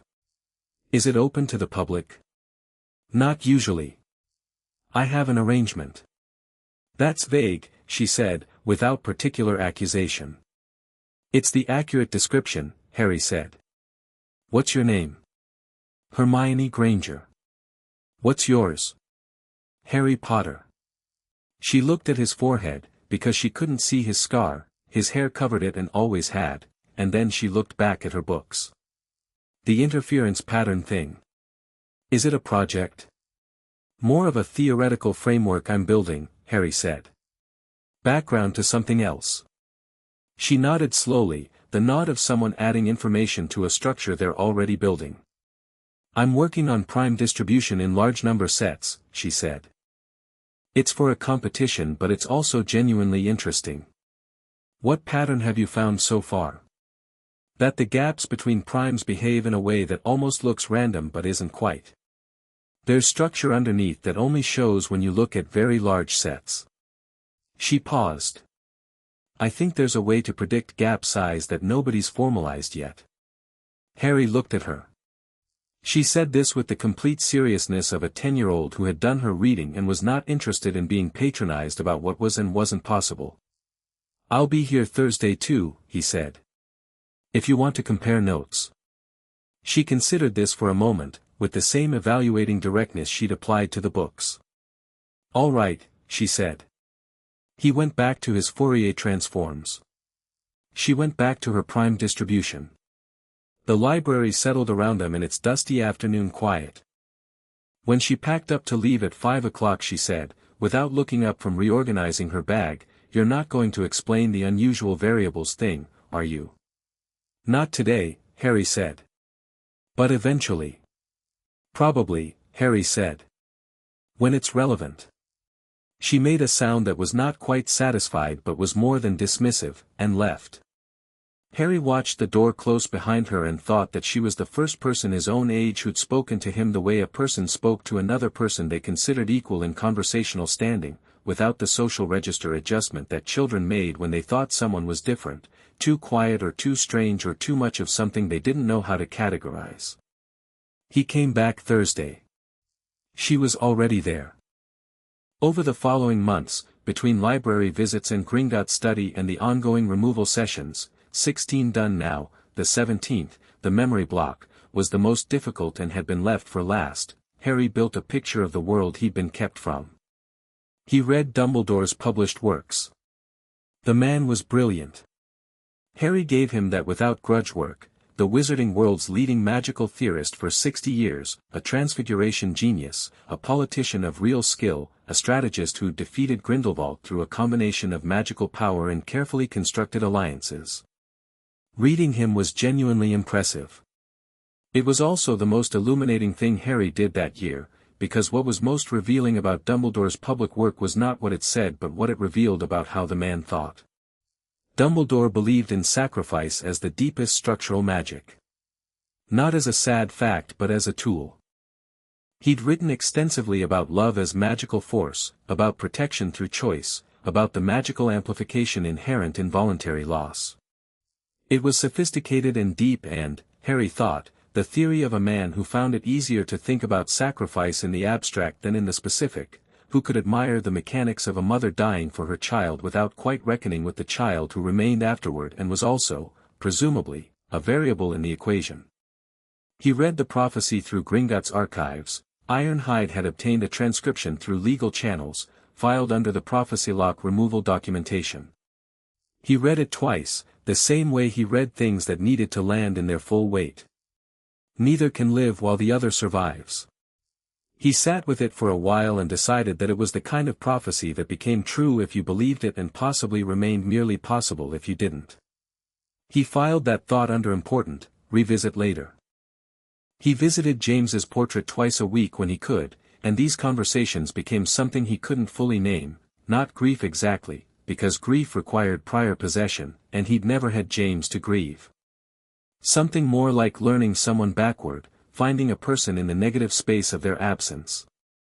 James told him about Lily, carefully, the way you describe something precious you've lost and still can't fully put down. He told him about Sirius, in a way that made Harry's chest tight because Sirius was in Azkaban and that was wrong in a way that had no comfortable edges. The blood oath suppression, Harry said one visit. When we remove it, what happens? Does Sirius just know? Blood oaths don't work like a communication spell, James said. But they're directional. When the suppression lifts, the oath's active drive returns. Sirius will feel the compulsion to find you. Whether he's in a position to act on it depends on where he is and what state he's in. A pause. Azkaban has Dementors. I don't know what 7 years of that does to a person. Even Sirius. Harry knew about Dementors. He'd read enough to know. I'll deal with that when it comes, he said. James looked at his son and didn't argue, which was a kind of acknowledgement in itself. The last binding removal, the 17th, was the memory block. Coppervane had been delaying it because the block was comprehensive and old and the question of what was underneath was, as she put it, a question she wanted Harry to be ready for before she opened it. Ready how? He'd asked. You were 14 months old when the block was placed, she said. What's underneath is your first year of life. Your parents. Your home. Everything before October 1981. She looked at him steadily. You will remember things that are, the memories of a very young child are emotional rather than narrative. They don't come back as scenes. They come back as feelings, sensations. The smell of someone, the sound of a voice. The particular quality of safe. Harry was quiet. Some people find that harder than no memories at all, she said. Are you asking me if I want to do this? I'm asking if you want to do it now or wait longer. I've waited 8 years, Harry said. Let's do it now. The removal of the memory block took 6 hours.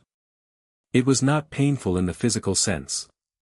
It was the hardest thing he'd done since he'd gotten to Gringotts, and the hardest thing was not the removal itself but the aftermath, which was exactly what Coppervane had described, not scenes, not narrative, just pure sensory fragments surfacing one after another.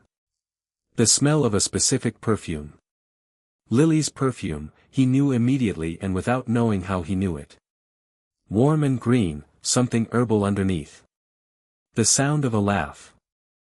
James's laugh, which he recognized from the portrait but in actual three-dimensional sound was larger and more present and apparently capable of reaching across 11 years and a magical partition to undo him completely. The feeling of arms picking him up. The specific temperature and pressure of being held by someone who wasn't going to put him down. He sat in the chair in the audit chamber for a long time afterward, and Coppervane and Ironhide were both there and neither of them spoke, and Harry was grateful in a way that was too large for words that neither of them tried to make this smaller than it was. Eventually Harry said, "Thank you," and his voice was roughly the right size. "The audit is complete," Coppervane said. 17 confirmed, 2 partials, the Horcrux fragment and the ancient bloodline binding. Those remain in place for now. The legal documentation is ready. Ragnarok has been filing as we've gone, Ironhide added. The ICW case has been opened. Initial documents were submitted last month.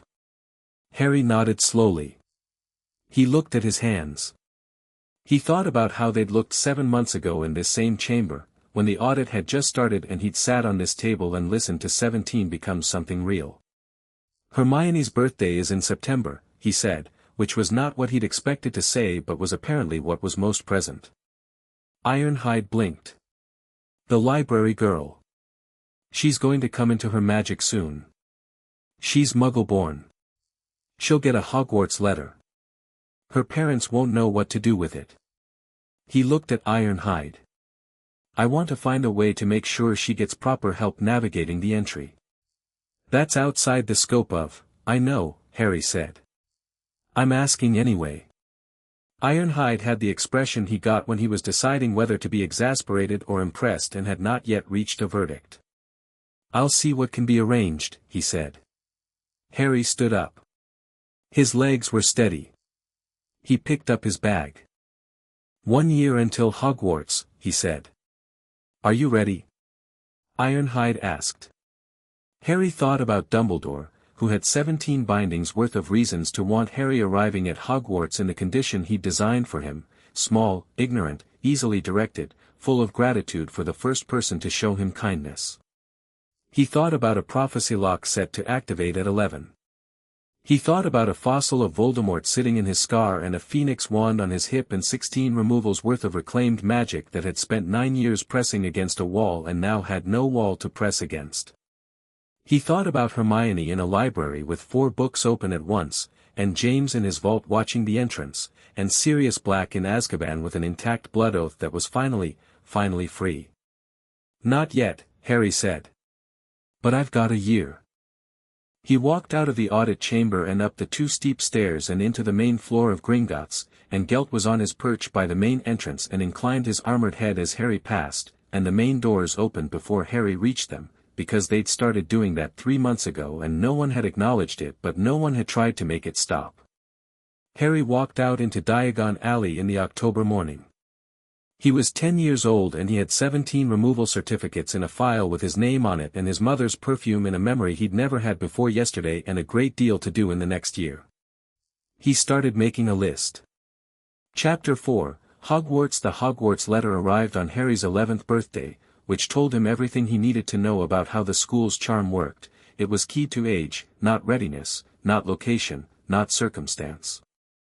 A charm designed in an era when all magical children were findable by the same method because no one had anticipated that one of them might spend 2 years underground in a goblin bank actively dismantling the enchantments that were supposed to make him easy to track. The letter was delivered by a school owl, which arrived in his Gringotts room at 7 in the morning and sat on his windowsill with the vaguely affronted expression of an owl that had been given complicated routing instructions and wanted credit for it. The letter itself was the standard Hogwarts form, cream envelope, green ink, Deputy Headmistress McGonagall's signature, and listed his required school supplies with the efficiency of someone who'd written this letter several thousand times. Harry set it on his desk next to his mother's journal, which he'd been working through slowly over the past year, and went to find Ironhide. He found him in the 3rd-floor office, which Ironhide had been using more frequently since the ICW case filings had started generating responses, the kind of responses that arrived in batches, each one representing a different powerful institution realizing what Gringotts had filed and what it meant. The ministry had already sent 3 formal objections, each one more aggressively worded than the last, which Ragnarok had found encouraging rather than concerning. Letter came, Harry said, setting it on Ironhide's desk. Ironhide picked it up. Read it.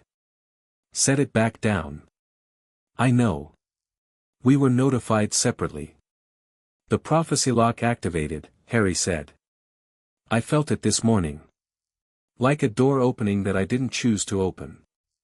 Ironhide looked at him sharply. Coppervane needs to know that. I'll tell her. What does it mean practically? The lock is gone from the outside, you removed Dumbledore's casting of it, but the prophecy itself is still, the prophecy exists independently of any binding, Ironhide said. Dumbledore's lock was his mechanism of control over how you'd arrive at it. Without the lock, the prophecy is just a statement about probability. A strong statement. He paused. Not a mandate. Harry had thought about this enough over the past year that the distinction felt settled. I know, he said. I want to talk about Quirrell. Ironhide's expression shifted into the particular configuration that meant he was deciding how much to say. Harry had gotten good at reading it. You found something, Harry said. Gringotts conducted an asset audit on a vault belonging to Professor Quirinus Quirrell last month, Ironhide said. At the request of the ICW investigation team, who found his name in documentation related to one of the ministry bindings. During the audit, one of our diagnostic instruments flagged a presence on his person. He looked at Harry carefully. A magical presence with a signature that matches a fragment we've seen before. In my scar, Harry said. Yes. Harry sat down. So Quirrell is hosting Voldemort. At Hogwarts. As the defense against the dark arts professor. That appears to be the situation. Does Dumbledore know? We believe he suspects, Ironhide said. Given his demonstrated willingness to use situations for larger strategic purposes, he's letting it happen, Harry said. Not with particular heat. Just as an assessment. He may consider it useful to have Voldemort attempting to return under controlled circumstances, Ironhide said. He may believe he can manage the outcome. He kept the Philosopher's Stone in the school, Harry said. This was also something Gringotts had established through its own channels. The stone had been moved from a Gringotts vault by Dumbledore's request the previous July, less than 2 weeks before the break-in attempt that had officially triggered an investigation. That's what Voldemort is after. The stone is there and Quirrell is there and Dumbledore knows about both. Yes. And students are there. Yes. Harry thought about this for a moment. Can Gringotts claim jurisdiction over the stone? It was in a Gringotts vault. The removal was authorized, but the subsequent placement in a school constitutes a significant security breach from a vault protection standpoint. Ironhide was very still. That is a creative legal interpretation. It's also accurate, Harry said. I will discuss it with Ragnarok, Ironhide said, which was as close to yes, that works as he got. Good. Harry picked up his Hogwarts letter. Now. School supplies. Diagon Alley was different when you were there to be seen. He'd moved through it quietly over the past 2 years, quick visits, hood up, no particular announcement of himself, but school shopping in late July meant it was busy, every magical family in Britain apparently purchasing cauldrons and parchment at the same time, and Harry walked through it with Ironhide at his side and noticed the quality of attention that followed him in a way it hadn't before. Not everyone recognized him. Most didn't. The glamour had been removed, but he was still just a dark-haired boy with a school list, and he didn't advertise the scar, which his hair mostly covered anyway. But some did. The second looks, the pauses, the slight widening of eyes. A woman outside Flourish and Blots who turned to her husband and said his name in a way that was definitely a statement rather than a question. A very old wizard sitting outside Florian Fortescue's who watched Harry walk past and looked like he was trying to work out whether to speak and then didn't, which Harry appreciated. He got his books at Flourish and Blots, his cauldron at the apothecary, his robes at Madame Malkin's where another student was being measured at the same time, a pale boy with silvery blonde hair who introduced himself as Draco Malfoy with the ease of someone who considered his name a social credential and was accustomed to having it recognized. Hogwarts? Draco said, noting Harry's uniform measurement. Yes, Harry said. Same. Father says Slytherin's the only house worth being in, but I think that's just because he was in Slytherin and adults always think the thing they did is the standard. He paused. What house do you think you'll be in? I don't know yet, Harry said. I'll see what the sorting decides. Draco looked at him with mild curiosity. You're not going to campaign for one? Campaigning for a house you haven't been sorted into yet seems like optimism working against itself, Harry said. What's your name? Draco Malfoy, the boy said, and extended his hand with the automatic formality of someone taught the gesture young. Harry shook it. Harry Potter. Draco blinked. Then, to his credit, recovered relatively quickly.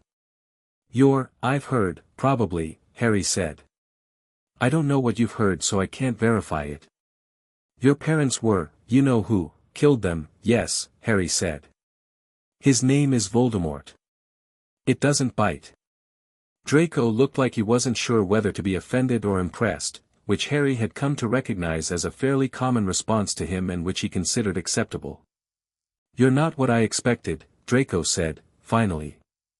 No one is, Harry said pleasantly, and turned back to his robe measurement.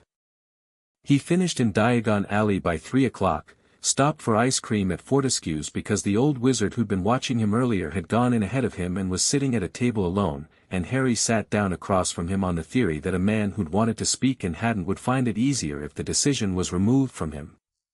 The old wizard looked at him.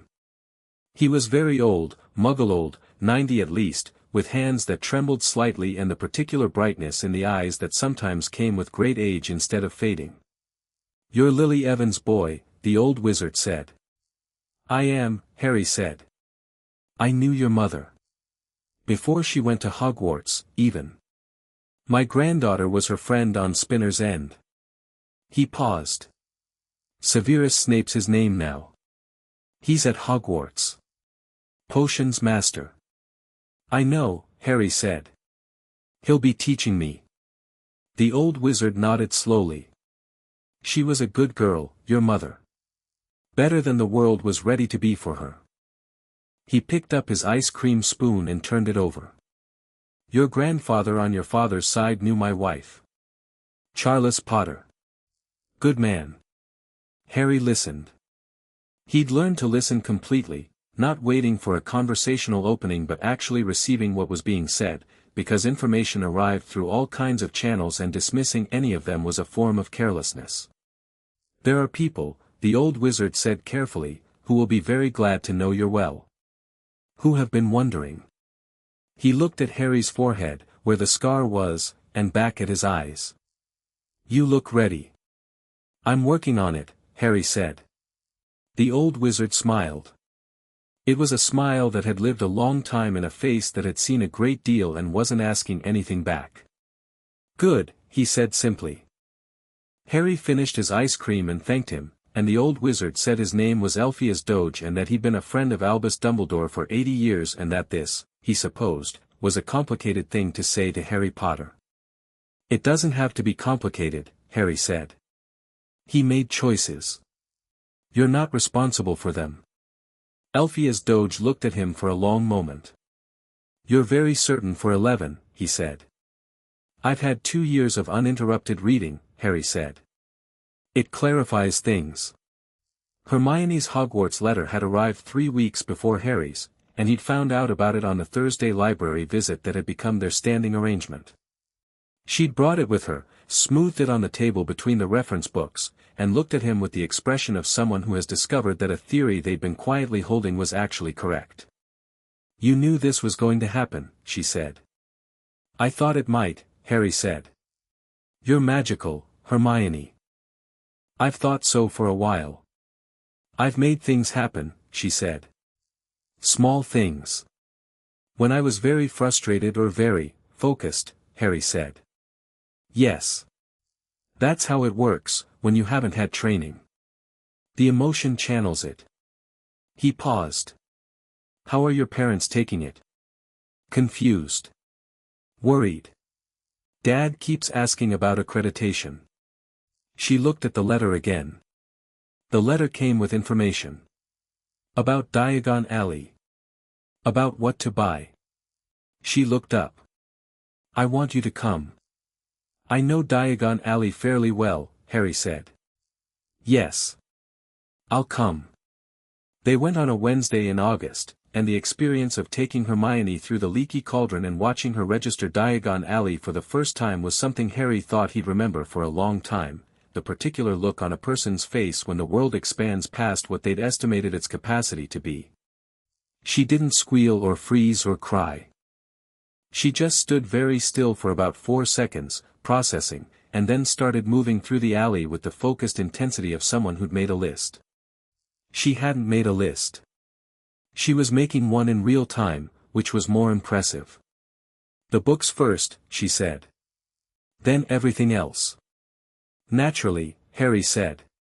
In flourish and blots, she pulled every first-year text and then reached past them to the section Harry recognized as general magical theory, the upper shelves, and he watched her red spines with the speed of someone who'd been doing exactly this in Muggle libraries for years and was thrilled that the selection had expanded. "You've read these," she said, noting Harry's expression as she pulled Magical Theory by Adalbert Waffling. "That one, yes. The waffling is decent as an overview, weaker on application theory. There's a better one." He reached past her and found The Foundations of Modern Spellwork by Casimir Okonkwo, which was better in every particular. "This one." She looked at it. Added both to her pile. "How do you know all this?" "I've had good teachers," Harry said. "And a lot of time." She accepted this without pressing, which was one of the things about Hermione that Harry found most genuinely refreshing. She knew when to wait for information and she was comfortable waiting. They had lunch afterward, at a small place on the alley that served shepherd's pie that was, Hermione declared, significantly better than any shepherd's pie she'd had in the Muggle world, which was a strong opening position for the magical world to take. "What's it like?" she asked. "Hogwarts." "I don't know yet," Harry said. "I've read the history and the curriculum. I know some of the staff. But you haven't been." "No." "Are you nervous?" He thought about this honestly. "No. But I'm paying attention, which is close enough to nervous to be useful without the disadvantages." She looked at him with that direct evaluating gaze. "You know something about the school that you're not saying," she said. "A few things," he said. "Some of them I can share on the train. Some are ongoing legal matters." She processed this. Ongoing legal matters involving Hogwarts. "Involving parties connected to Hogwarts," he said. "Yes." "Is it dangerous?" "Probably less dangerous than it would have been if I'd arrived the way someone expected me to arrive," he said. "We'll be fine." She held his gaze for a moment, assessing the we and its implications and the confidence behind it. "All right," she said. "What can you tell me on the train?" "Most of it," Harry said. The sorting hat put on Harry's head was, as the history books described, a sentient magical artifact of considerable age, created by the 4 founders and imbued with enough of each of their intelligences that after 1,000 years it had developed into something that defied the word hat as a useful descriptor and was more accurately described as a very old, very tired, very perceptive mind that happened to be made of cloth. It went quiet when it touched Harry's head. Not the immediate muttering of consideration it gave most students. Just, quiet. Harry waited. "Well," the hat said, inside his head, in a voice like old paper. "You're different." "From what?" Harry thought back. "From what you were supposed to be," the hat said. "I've been in conversation with Albus Dumbledore for 60 years. I know what he was expecting to put on this head." A pause that had a texture to it, thoughtful, slightly unsettled. "You've been doing your homework." "I've had time." "You've had more than time." The hat moved through his mind in a way that was not invasive, more like the touch of something curious than something searching. "You know what I'm going to find, don't you?" "I have a theory," Harry thought. "All 4, the hat said. "That's rare. Almost unprecedented in the current era. Godric's courage is obvious. You walked into this school knowing what's in it and sat down for a sorting like it was unremarkable. Rowena's intellect I've been reading since you sat down, it's frankly uncomfortable. Helga's loyalty, you brought a Muggle-born girl through those doors who has no network here, and she's sitting at that table right now wondering what happens next, and you are thinking about her at this exact moment." A pause. Salazar's ambition, that very long game you're playing, the legal case, the structure of everything you've been building toward for 2 years, that is Slytherin's ambition in its cleanest form. Harry said nothing. He let the hat look. The question is what you'll do with it, the hat said. In my experience, the house shapes the doing. Gryffindor shapes courage into action. Slytherin shapes ambition into strategy. You already have strategy, you arrived with it. What you need is the permission to act on it directly. Is that what Gryffindor gives? Harry thought. Permission.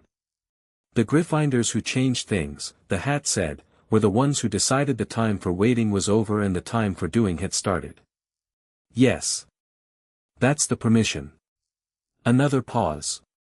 Although I will note that this is the most uncomfortable sorting I've performed since 1967, and I've performed 9,043. I'm sorry, Harry thought, not entirely sincerely. No you're not, the hat said, and there was something in its ancient voice that was close to amusement. Gryffindor. The hall erupted. Harry took the hat off, handed it back to the very frazzled-looking Professor McGonagall, and walked to the Gryffindor table. He sat down and immediately looked at the head table. Dumbledore was watching him. Not applauding, though everyone else was, just watching, with those half-moon glasses and that long white beard and the expression of a man recalculating something he'd thought was settled. Harry looked back at him steadily. Not with hostility, hostility was a card you played too early and revealed too much. Just with the level attention of someone who wanted the other party to know they'd been seen. Dumbledore looked away first. To Harry's left, a red-haired boy dropped into the seat beside him with the energy of someone who'd been sitting still for too long. Ron Weasley, he said. Brilliant sorting, by the way, hat was on you for ages. Usually means you're either thick or complicated. Hopefully the second one, Harry said. You're Harry Potter, Ron said, noting the scar with the directness of someone who decided the polite option was to acknowledge it rather than pretend it wasn't there. I am, Harry said. You're one of 6 brothers. 7 siblings total, actually. Ginny's the youngest, she's still at home. Ron looked at him with uncomplicated curiosity. How did you know? I've read about most of the significant wizarding families, Harry said. The Weasleys have a good reputation. Ron looked slightly surprised, as though he'd been expecting a different kind of answer. Dad works at the ministry. Mum's, well. You'd know Mum in about 30 seconds if you met her. He paused. Where've you been? Everyone thought, there were all kinds of, it's a long story, Harry said. I'll tell you sometime. Is it a good story? It's an interesting one, Harry said. Which is better? 3 seats down, Hermione had made it to the Gryffindor table and was looking across at Harry with an expression that said, We made it, what happens now? He gave her a small nod, I know, we're fine, and she turned to the girl beside her and introduced herself with the same directness she brought to everything. At the head table, beside Dumbledore's empty chair, he'd stepped out briefly, returned, sat with the adjusted expression of someone recalibrating, sat a pale, turbaned figure that Harry watched without looking like he was watching. Quirrell. Nervous quality to his movements. The periodic stillness of someone managing a presence that wasn't entirely their own. Harry could feel the Voldemort fragment in Quirrell's direction with the same sense he'd developed for environmental magic, not sight, more like weather. A pressure, low and specific and deeply familiar because it was the same signature as the scar he'd been carrying since he was 1.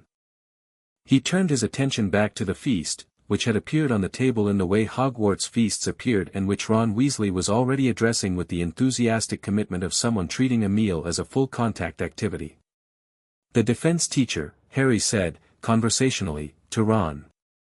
Quirrell. Do you know much about him? Dad mentioned him, Ron said, around a mouthful of chicken. Says he went to Albania last year to do research and came back a bit off. Jumpy. The turbans knew. He shrugged. Why? Curious, Harry said. He helped himself to roast potatoes and thought about the Philosopher's Stone, which was somewhere in this building behind a series of protections that he'd read about in the Gringotts files, 11 protective enchantments, most of them keyed to faculty magic, designed by Dumbledore to be progressively defeatable by a clever student. Designed, Harry thought, with the specific grain of someone who expected a specific clever student to need to defeat them, and wanted to make sure the path was clear. Dumbledore had built a road. Harry had just arrived at the start of it with no interest in following it. The first week of Hogwarts was a lesson in the gap between theoretical and practical knowledge. Harry knew the spells. He'd read charms theory extensively, had practiced basic wand work with a tutor for 2 years, and could produce clean light and basic levitation with the consistency of someone for whom it had become reflexive. The classes themselves, charms with Professor Flitwick, who was small and precise and had a quality of genuine delight about magic that Harry found instantly likable, transfiguration with Professor McGonagall, who was exacting and fair and ran her classroom with the efficiency of someone who'd been doing this since before most of her students' parents were born. These were not the challenge. The challenge was potions. Not the subject. Harry had studied potions theory seriously and found it genuinely fascinating, the way magical ingredients interacted through properties that existed at the intersection of chemistry and intent, the precision required, the different kind of thinking it demanded from spellwork. The challenge was Professor Snape. Snape arrived in the potions classroom the way weather arrived. You felt the change in the room before you could identify its source, and by the time he was standing at the front everyone had gone slightly more still. He was tall, angular, black-robed, with dark hair and a kind of face that had long since decided it didn't owe anyone a comfortable expression. He moved through the classroom with the specific authority of someone who had spent 20 years making this space entirely and completely his. He looked at Harry once, when he was taking attendance. A look that was not the double take of celebrity recognition. Snape was constitutionally opposed to anything that might be read as susceptibility, but a specific, assessmenting look, moving from Harry's face to his scar to his face again. Harry looked back at him with the same level attention he'd given Dumbledore at the feast. "Mr. Potter," Snape said. "Professor," Harry said. A pause of approximately 2 seconds that contained several conversations worth of subtext. Then Snape moved on down the register. The lesson was the properties of monkshood and wolfsbane, and Snape opened with a series of questions delivered in the tone of someone expecting specific failure. Harry answered the first one, on the uses of bezoars, directly and correctly and with the additional context of where in the stomach of a Persian goat the most effective bezoar stones developed, because he'd read the source material rather than the textbook. Snape stopped. The classroom went very quiet in the way classrooms went quiet when something deviated from the expected pattern. "Where did you read that?" Snape said. "Barnabas Finley's Principles of Antidotal Potions, 1743 edition," Harry said. "The chapter on mineral antidotes. The textbook cites Finley but doesn't reproduce the detail." Snape looked at him for a moment with an expression that was still not warm. Harry suspected warm was simply not in Snape's vocabulary, but had shifted by a few degrees from its starting position. 10 points to Gryffindor, Snape said, as though the points were being extracted from him against his nature. Then he turned to the board and kept the lesson moving. Hermione, sitting beside Harry, wrote Finley, 1743 in her notes in letters so small and precise they were nearly a code.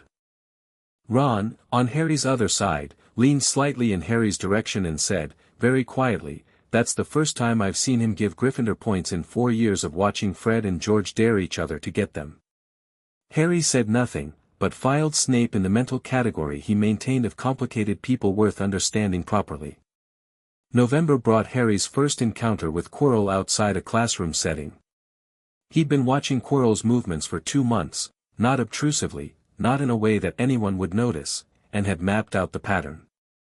Quirrell avoided the third-floor corridor, which was where the Philosopher's Stone was, except on nights when the Voldemort presence in him had a kind of heightened quality, a compression, and on those nights he went there at 2 or 3 in the morning and Harry would feel it from across the castle and lie awake thinking about trajectories.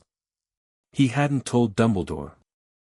He had no intention of telling Dumbledore, who already knew and was managing the situation toward a specific outcome. He had told Ironhide, in their weekly owl correspondence, that the situation was active and developing and that the Gringotts legal team might want to note it in the stone jurisdiction filing. What he'd also told Ironhide was that the situation would resolve itself before Christmas unless Gringotts moved on the stone claim, in which case Voldemort would shift strategy, which might be preferable. What he hadn't told anyone was that he'd gone to the third floor himself, alone, at 2 in the morning on a Thursday in late November, with his father's invisibility cloak, which he'd taken from Vault 687 before term started, because it was his, it had been in his vault, and it was useful, and had a look at the protections himself. Fluffy was magnificent. He decided that immediately. Three-headed dogs were not in any of his Muggle academic texts but were in Goblin historical records as magical creatures used as vault guardians in the early centuries of Gringotts, and he'd known what to expect and still found Fluffy magnificent. The harp by the door, left by someone who'd been here before him, probably Dumbledore on a reconnaissance trip, was already playing, and all three heads were asleep, and Harry had stood under the cloak in the corridor looking at the enormous sleeping dog and thought, this is what Dumbledore considers an appropriate protection for a school of children. He'd gone back to bed without touching anything. In December, a week before the Christmas holidays, Quirrell tried to steal the stone. Harry knew it was happening because the Voldemort presence spiked in the early evening, high and urgent, not the careful midnight pressure of a planned excursion but something more reactive, something that had been accelerated by an outside event. He was in the library when it happened, working on his charms essay, and he felt it across the castle like a change in temperature. He looked at Hermione across the table. She looked back at him. She'd learned, over 4 months of daily proximity, to read Harry's attention the way you read weather gauges. "Quirrell," she said, very quietly. "Yes," Harry said. "He's moving." He stood up, putting his books away with the speed of someone who'd decided and moved on without deliberating. "Stay here. You can't just, I'm not going to fight him," Harry said. "I'm going to document." She looked at him. "You have a camera?" "I have a memory documentation charm," he said. "Goblin design. It creates a storable record of magical events witnessed. Evidence." Hermione absorbed this. "You've been preparing for this." "Since September," Harry said. She closed her books. "I'm coming." "Hermione, I'm significantly more useful than I am inconvenient," she said, which was accurate and unarguable. "I know the layout. I've been studying the protective enchantments since October." Harry looked at her for a moment. She looked back with the expression of someone who had already won the argument by stating the facts correctly. "Fine," he said. "But if he gets through the first protection, we don't follow past Fluffy." "Agreed," she said immediately, which told him she'd already thought about this. They went. They didn't need to go further than the third-floor corridor. Quirrell didn't get through. Not because of the protections, which he was navigating, the Fluffy problem had been solved by a flute and the trapdoor was open, but because something else happened. A figure in the castle, moving through the shadows of an upper corridor, appeared in Quirrell's path in a way that was clearly neither accidental nor coincidental. Snape. Harry stood under the cloak at the corridor junction and watched Snape intercept Quirrell with a conversation that was too low to hear fully but had the specific quality of a chess move, not a confrontation but a repositioning. Quirrell, visibly disrupted, turned back from the third-floor corridor. The Voldemort presence in Quirrell had an emotion in it that Harry could read because it was in his own scar and the scar had moods. It was furious, constrained, intelligent rage. The crisis passed. Harry and Hermione went back to the library. "Snape stopped him," Hermione said. "Snape's been watching him," Harry said. "Has been since before term." He thought about the potions classroom and Snape's specific, assessmenting look at him on the first day. He thought about what Elphia's Doge had said about Snape and Lily Evans. He thought about what a man who'd watched his mother die might choose to do, in the years that followed, with the anger and the guilt and the very specific skills of a spy. "You don't think Snape's a villain," Hermione said. I think Snape is someone who made bad choices when he was young and has been paying for them in ways no one has documented, Harry said. I think he watches Quirrell because he knows what's in Quirrell and he's not prepared to let it get what it wants. He paused. I think he's been protecting me since September in a way that looks like hostility if you don't know what actual hostility looks like. Hermione was quiet for a moment. You're going to do something about Quirrell. I'm going to let Gringotts do something about the stone, Harry said. Which is different. And less dangerous. He picked up his quill again, smoothed his essay parchment. Quirrell won't try again until the spring. He's not resourced for it right now. You're very certain about a lot of things, Hermione said, not critically. I'm willing to be wrong, Harry said. But I've been paying attention for a long time and attention has compounding returns.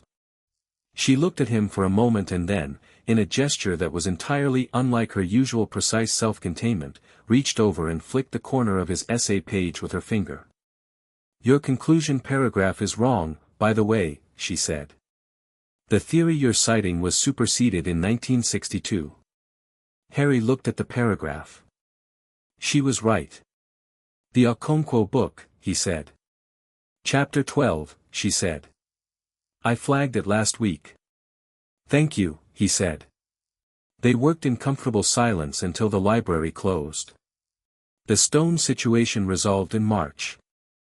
Gringotts filed the jurisdiction claim. The ministry contested it for exactly 3 weeks before Ragnarok escalated it to the ICW with supporting documentation from the ongoing Harry Potter case, and the ICW ordered the stone removed from Hogwarts and placed in secure international custody pending the broader investigation.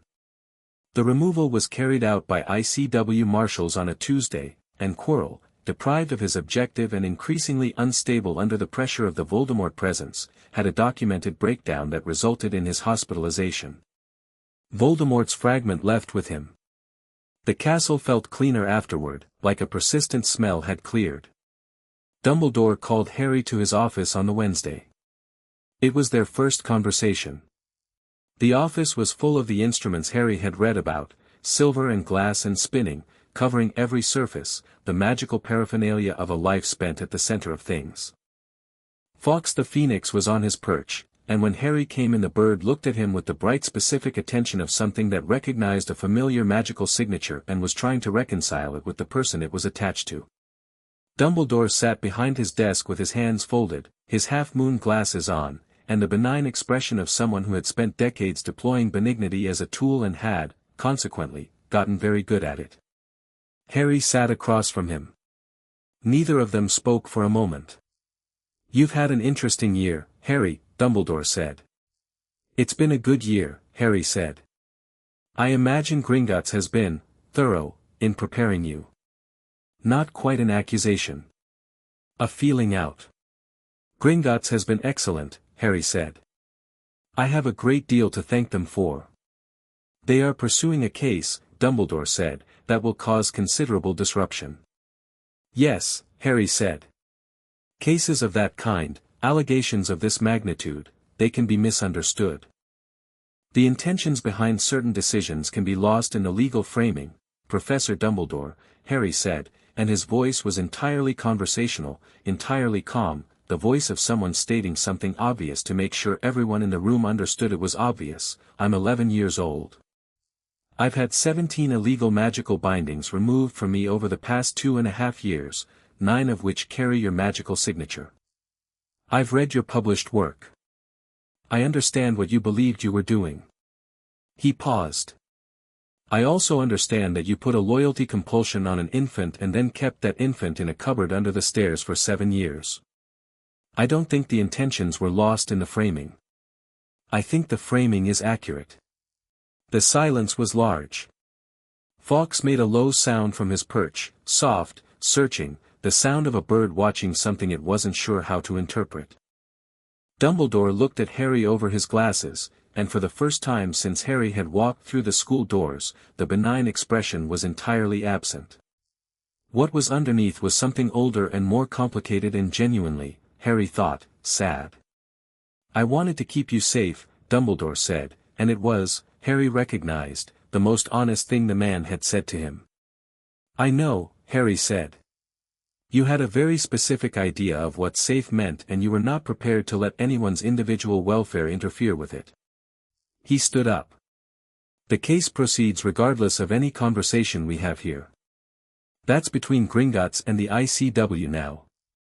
But I wanted you to know that I've read your work and I understand how you think, and I'm not going to be afraid of you or grateful to you, and the way this goes from here depends entirely on whether you're willing to stop trying to manage an outcome and start responding to the actual situation." He picked up his bag. "I think you're capable of that. I'm genuinely uncertain whether you'll choose it." He walked to the door. "Harry," Dumbledore said. His voice had changed. The tools were down. "Your mother, Lily was, I know what she was," Harry said. Not harshly. Firmly. "I have her journal. I have her memories back now. I know who she was." He looked back. "She'd have been angrier than I am.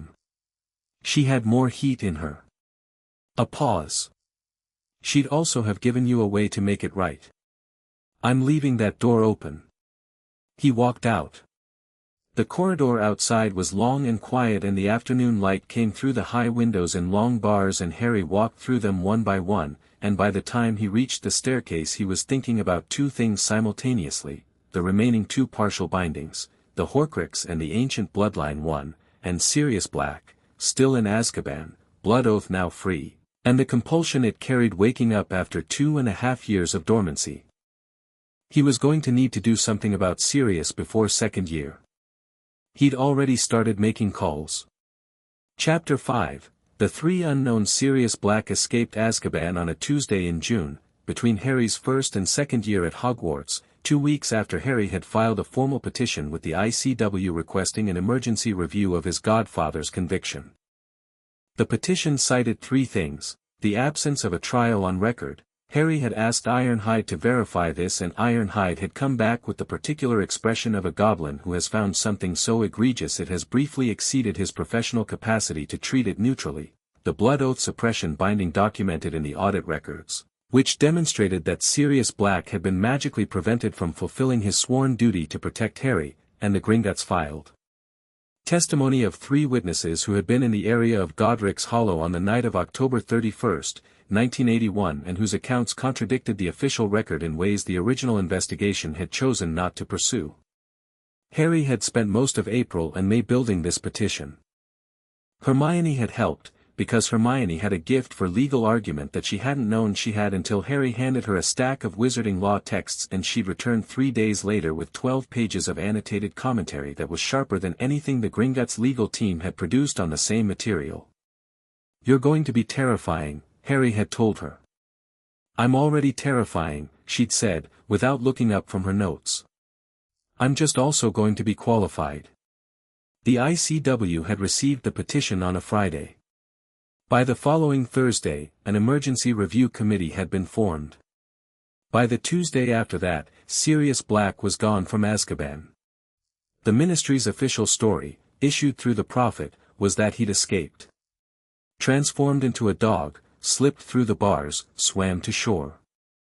The story was allowed to stand because the alternative, admitting that an ICW review committee had removed him pending a proper trial, would require admitting that no proper trial had ever occurred, and the Ministry was not yet ready to make that admission in public. That battle was coming. It wasn't here yet. Harry was in the Gringotts residential quarters when Ironhide came in and put a single piece of parchment on his desk. "He's out. Confirm your contact coordinates. R. Ragnarok's initial." Harry looked at it for a moment and felt something settle in his chest that had been in a provisional position since he was 8 years old and first heard the words blood oath and suppressed in the same sentence. He wrote back his contact coordinates and folded the parchment and gave it to Gelt, who was on the windowsill with the armored dignity of a very senior civil servant, and then went back to the arithmancy problem he'd been working on, because there was nothing to do now but wait, and he'd learned that waiting went better with work. Sirius found him 4 days later. He came not by owl but in person, through Diagon Alley, on a Saturday morning when Harry was at Gringotts early and the alley was just beginning to fill with the weekend crowd. Harry knew he was coming before he saw him, felt the blood oath resonance first, the specific magical pull of a vow fulfilling its original direction, like a compass needle finally pointing north, and was already standing in the entrance when Sirius Black came through the leaky cauldron and into the alley and stopped. He was thinner than the photographs. Harry had looked at photographs, news archive images from before Azkaban, which showed a man of extraordinary handsomeness and a particular quality of reckless energy, and the one Ministry photograph taken at arrest, which showed something that had been stripped of every surface quality and left with only the deep structural features. 12 years in Azkaban had not rebuilt those surfaces. He was gaunt, grey at the temples in a way that didn't match his age, and his eyes were the color Harry associated with deep water, dark grey, with something at the bottom of them that was assessing everything around him with the automatic alertness of something that had spent a long time in a place where inattention was dangerous. He stopped when he saw Harry. Harry waited. Sirius walked toward him and said nothing until he was close enough that Harry could see his hands, which were shaking slightly and which Sirius appeared to be addressing with a great deal of private effort. "You're tall," Sirius said. "I'm 12, Harry said. "I'm about average." Sirius made a sound that was trying to be a laugh and had most of the right components, but the structural integrity wasn't there yet. "You look like James." "Everyone says that," Harry said. "Everyone's right."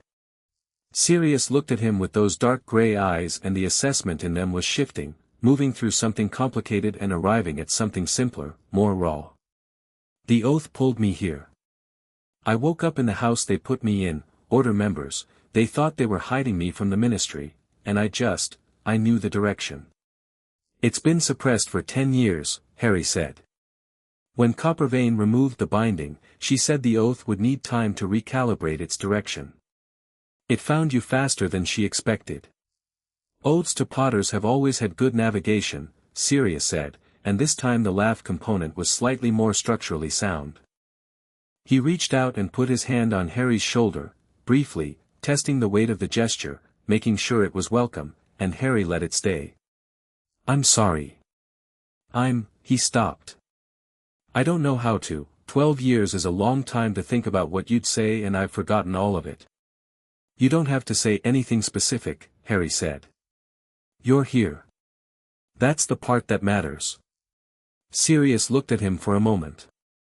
Something moved through his face that Harry recognized because he'd felt the equivalent thing himself, the particular grief of time that can't be recovered, arriving all at once in the presence of the person you lost it to. "Your father would've," Sirius stopped again. "Tried a different angle. James would be extremely smug about you. I want you to know that." He'd have that specific face he got when something went better than he'd planned, and he was trying not to look like it had gone better than he planned. "I've seen that face," Harry said. "In the portrait. Third visit in, he made it after I told him about the loyalty compulsion removal." Sirius blinked.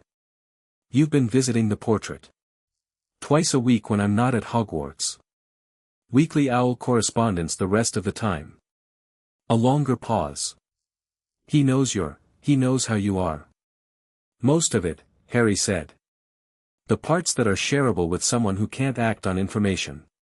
Sirius absorbed this, and something in the set of his shoulders changed, a release of tension that had probably been there so long it had become invisible to him, the tension of a man who'd been the only custodian of concern for a person he couldn't reach. "How much trouble are you in?" he asked. "Honest answer." "The ongoing kind," Harry said. "Not the immediate kind. Come inside. Ironhide will want to brief you on the legal situation, and Ragnarok has been waiting to meet you for 3 weeks." Sirius blinked again. "Ragnarok? Chief of Gringotts?" "Yes. He's been waiting. You're relevant to the ICW case," Harry said, already turning toward the door. "As a witness. The blood oath documentation, the missing trial, 12 years of false imprisonment. Your testimony has significant evidentiary value." He glanced back. "Also, I wanted you here. Those two things aren't mutually exclusive." Sirius followed him in with the expression of a man who had expected a reunion that resembled an apology and had instead walked into a project meeting. He was smiling, though. Harry noted this and filed it as a good sign. Gelt, on his perch by the entrance, regarded Sirius with measured assessment. Sirius looked at the armored falcon.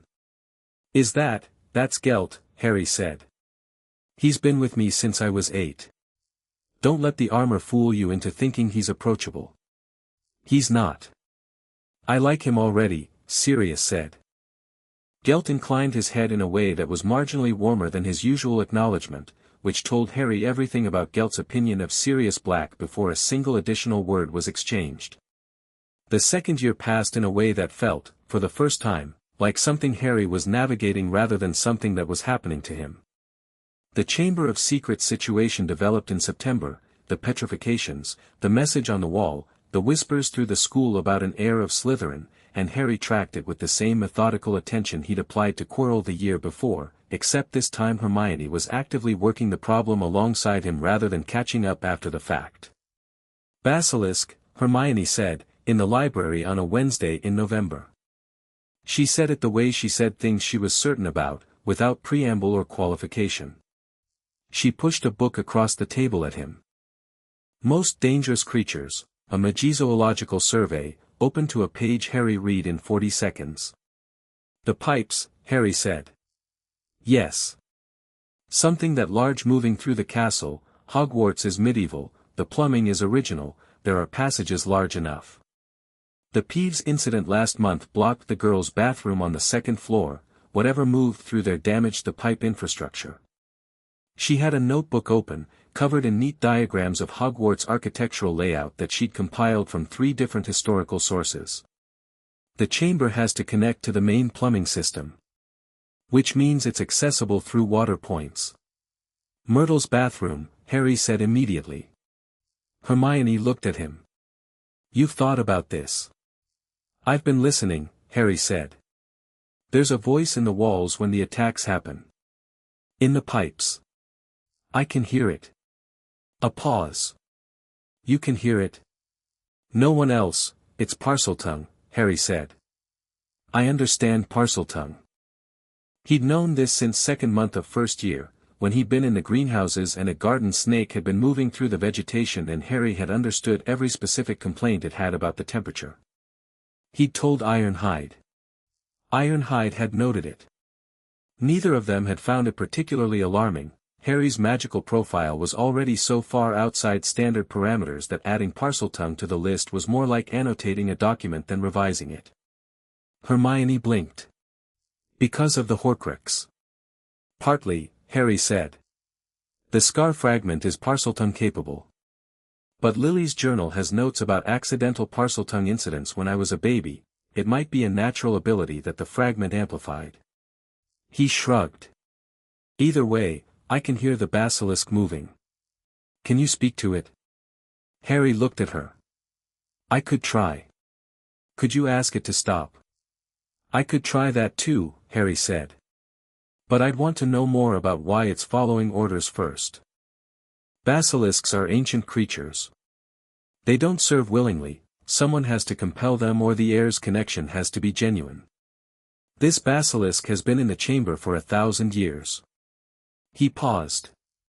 Salazar Slytherin's actual heir would have a genuine magical connection to it. Whoever's commanding it now might not. Tom Riddle's diary, Hermione said. She'd found it 2 weeks ago in Ginny Weasley's bag, not reading it, just noting the strange quality of it, the way the pages felt wrong, the way Ginny had been looking increasingly hollowed out since September.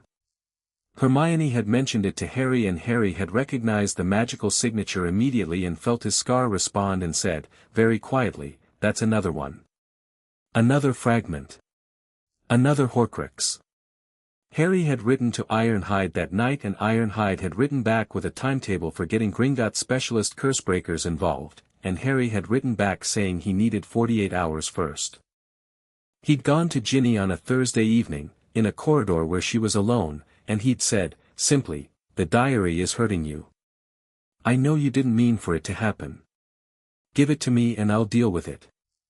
Ginny Weasley had looked at him with the eyes of someone who'd been drowning and had assumed no one could see it, and the relief that moved through her face when she understood that he genuinely could see it, was the kind of relief that's too big for words, so she hadn't used any, just reached into her bag and handed it over. Harry had taken it to Gringotts that weekend and Coppervane had destroyed it in the ritual chamber using a method that also confirmed what Harry already knew, that the Horcrux in his scar and the Horcrux in the diary were constructed by the same hand, with the same method, and that there were more. How many? He'd asked Coppervane, while the ash of the diary settled. Based on the construction method and the magical theory involved, she'd said, with the care of someone delivering a number they found personally offensive, probably 6 total, including the scar fragment. Possibly 7. We need to find them all before we remove the scar fragment, Harry said. If Voldemort's anchor count drops to 1 and he knows it, he'll move faster than we want him to. Coppervane had looked at him. You've thought this through. I've been thinking about it since you first identified the scar, Harry said. The scar fragment gives me something useful, I can feel the other fragments, faintly, when I'm paying attention. They resonate. He paused. I need to keep it long enough to use it as a map. And then? And then, Harry said, we remove it properly and close the connection. Coppervane had looked at him for a long time and then said, the ancient bloodline binding. The third unknown. It may be relevant. I know, Harry said. Tell me what you found. The ancient bloodline binding was the piece of the audit that Coppervane had been working on for 3 years. 2,000 years old, minimum. Not cast by a person, not in the way the other 16 had been, one caster, one intent, one magical signature. This was built into the Potter bloodline itself, older than the family's recorded history, placed by something, or someone, operating at a scale that was difficult to categorize using standard magical frameworks. Harry had been reading around it for 2 years. He'd found fragments in goblin historical records, in very old Latin texts in the Gringotts archive, in a passage in Lily's journal that his mother had written with the particular urgency of someone who'd found a thread and followed it as far as she could before she ran out of time. Harry, Lily had written, there is something in our line that I don't have a framework for. Not just the Potter line, mine too. Evans is a common name but the magical manifestation in our family is not common. Petunia has no magic, but she has something else, something I've felt rather than identified, a resistance, a kind of ward that is native to her rather than cast. Our grandmother had it. There is an old magic in this line that predates wizarding classification. I think someone made us. Not in the sense of creating us from nothing, but in the sense of selecting for something, across generations, deliberately, with a specific purpose. I don't know who. I don't know the purpose. I'm writing this down because if something happens and you grow up without me, you should know that whatever you are, Harry, whatever it turns out to be, it was chosen. Not by Dumbledore, not by prophecy. By something much older than either. Find out what it is. I think it matters. Harry had found out what it was in March of his 2nd year, in a section of the Gringotts archive that required Ragnarok's personal authorization to access and was written in a form of runic script that predated modern goblin language by 1,500 years. The translating had taken 4 months and the help of 2 goblin historians who specialized in pre-medieval magical theory and who had, at several points during the translation work, gone very quiet in the way academics went quiet when they found something that appended a significant assumption. The binding was not a restriction. This was the central thing, the thing that reoriented everything else. Every other binding on Harry had been a constraint, suppression, block, compulsion, lock. This one was something different. It was an inheritance. A prepared capacity, locked until activation, tied to a bloodline that had been specifically, and yes, Lily had been right, deliberately, shaped over 2,000 years to carry it. The specific capacity was this, the ability to permanently unmake a magical construct. Not destroy it, destruction left residue, left the possibility of reconstruction. Unmake it. Return it to the pre-magic state, as if it had never been cast. Spells, enchantments, bindings, curses. Even, the text implied, the deep structure constructs, horcruxes, binding oaths, ancient wards. The reason it was bound was because activating it permanently was not a choice you made accidentally, and the people who'd placed it, the text called them the artificers, which told Harry nothing about who they were except that they'd been operating on a timescale and with a methodology that put them outside any category he had a name for, had decided that such a capacity needed to develop fully in a person before it was available to them. Needed to be earned, in the sense that a person who had lived with it dormant long enough to understand what it was and what it cost would use it differently from a person who'd had it since birth. Harry had sat with this information for a long time. Then he'd gone to Ragnar's office and sat in the chair across from that ancient, still face and said, "I know what the third unknown is." "Yes," Ragnar said. "We translated the same archive. You could have told me." "We translated it 3 days ago," Ragnar said. "You're telling me now?" "We are, functionally, simultaneous." A pause. "What do you intend to do with the information?" "Finish the job," Harry said. "Find the remaining Horcruxes. Build the ICW case. Remove the scar fragment last, when everything else is in place." He looked at Ragnar. "The activation of the bloodline capacity, the text says it requires a deliberate act of unmaking, performed with full knowledge of the cost." "Yes. What's the cost?" Ragnar was quiet for a moment. "The text is not entirely clear on specifics," he said, which from Ragnar was essentially an admission that he didn't like the answer enough to give it directly. "Ballpark," Harry said.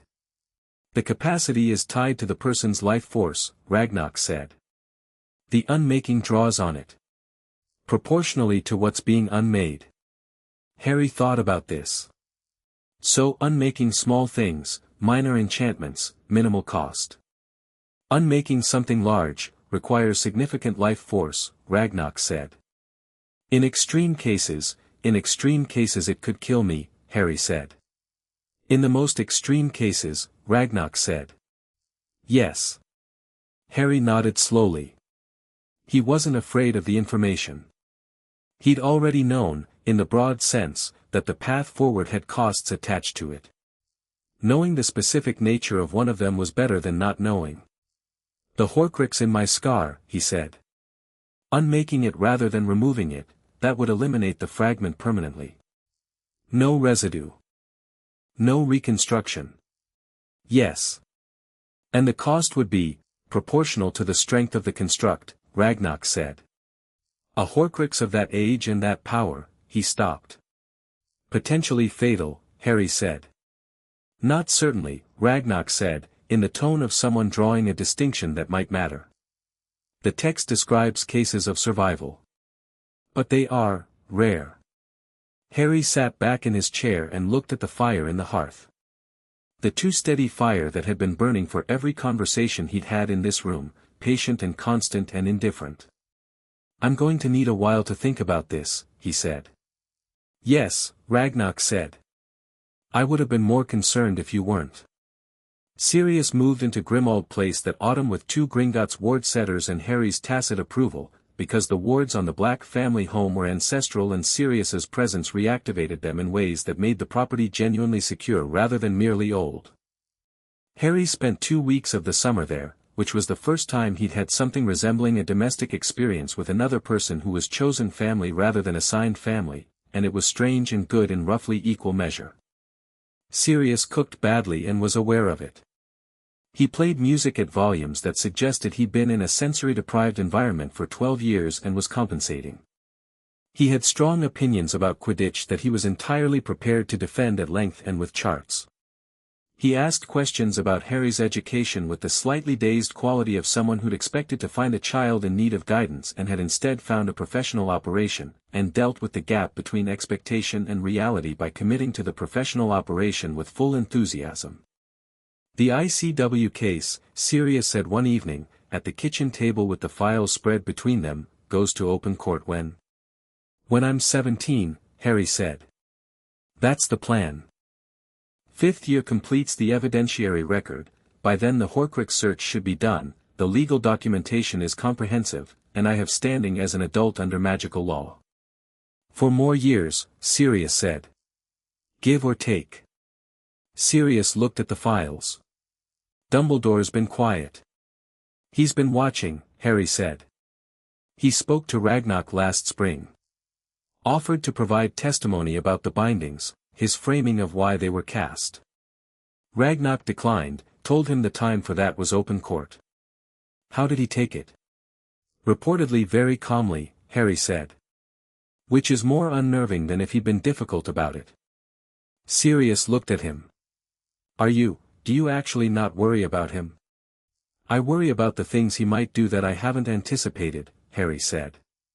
I don't worry about him as a threat in the direct sense.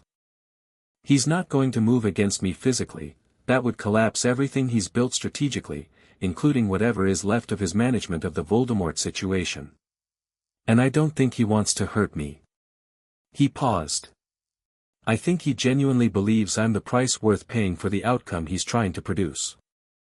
That's not reassuring, Sirius said. No, Harry said. But it's useful. People with genuine convictions move in predictable directions. Sirius was quiet for a moment, turning his coffee cup. The kitchen was warm and the old house had the specific quality of occupied spaces reclaiming themselves, layers of cold and neglect giving way to warmth and use, the way a body does when it begins to recover. James used to do that, he said. The predictive thing. Map everyone's motivations and work out the shape of what they'd do. And he was usually right, and it made playing chess with him absolutely miserable. Sirius smiled, the kind of smile that costs something but pays it anyway. You're going to win this, Harry. I want you to know I believe that. Not because of the magic or the legal case or the goblin army at your back, though I'm very glad about the goblin army, but because you've been doing this since you were 8 years old and you haven't stopped and you're not going to. Harry looked at his godfather across the table covered in legal files in the house that used to be a prison for anyone who didn't fit its original family's design, and thought about what warmth actually meant, practically, not as a concept but as a material reality of being in a room with someone who wanted you to be there. Don't get sentimental, Harry said. I'm absolutely getting sentimental, Sirius said. I have 12 years of suppressed godfather sentiment to release and you're going to have to just accept that. Harry looked at him. Starting now, Sirius said, and topped up Harry's coffee in the manner of someone asserting a domestic authority he'd been waiting 2 years to exercise. Harry let him. The Horcrux hunt ran through 3rd and 4th year like a river beneath the surface of everything else. There were 6 in total, as Coppervane had estimated. The diary was already gone. The locket, Slytherin's locket, which had moved through several owners and ended up with Mundungus Fletcher, who had acquired it with no idea what it was and had it removed from him by Ironhide with a firmness that brooked absolutely no discussion, was destroyed in the Gringotts ritual chamber in Harry's 3rd year. The ring, Gaunt family heirloom, was found in the ruins of a house in Little Hangleton through a process that involved Harry's scar fragment sensitivity, Hermione's research, and a goblin cursebreaker named Fleetfoot who specialized in dark object location and who dealt with everything in Harry's vicinity with the resigned equanimity of someone who'd stopped being surprised a long time ago. The cup, Helga Hufflepuff's, was in Bellatrix Lestrange's vault. This one was the most complicated, because accessing someone else's Gringotts vault, even to remove an illegal item, required either the account holder's consent or an ICW warrant, and while Ragnarok could have made a case for either route he chose the warrant, because the warrant process would put on formal record that a Horcrux had been stored in a Gringotts vault, which was information the bank's enemies had tried to use against Gringotts before and which was far better addressed directly. Then discovered later. The warrant was granted. The cup was removed and destroyed.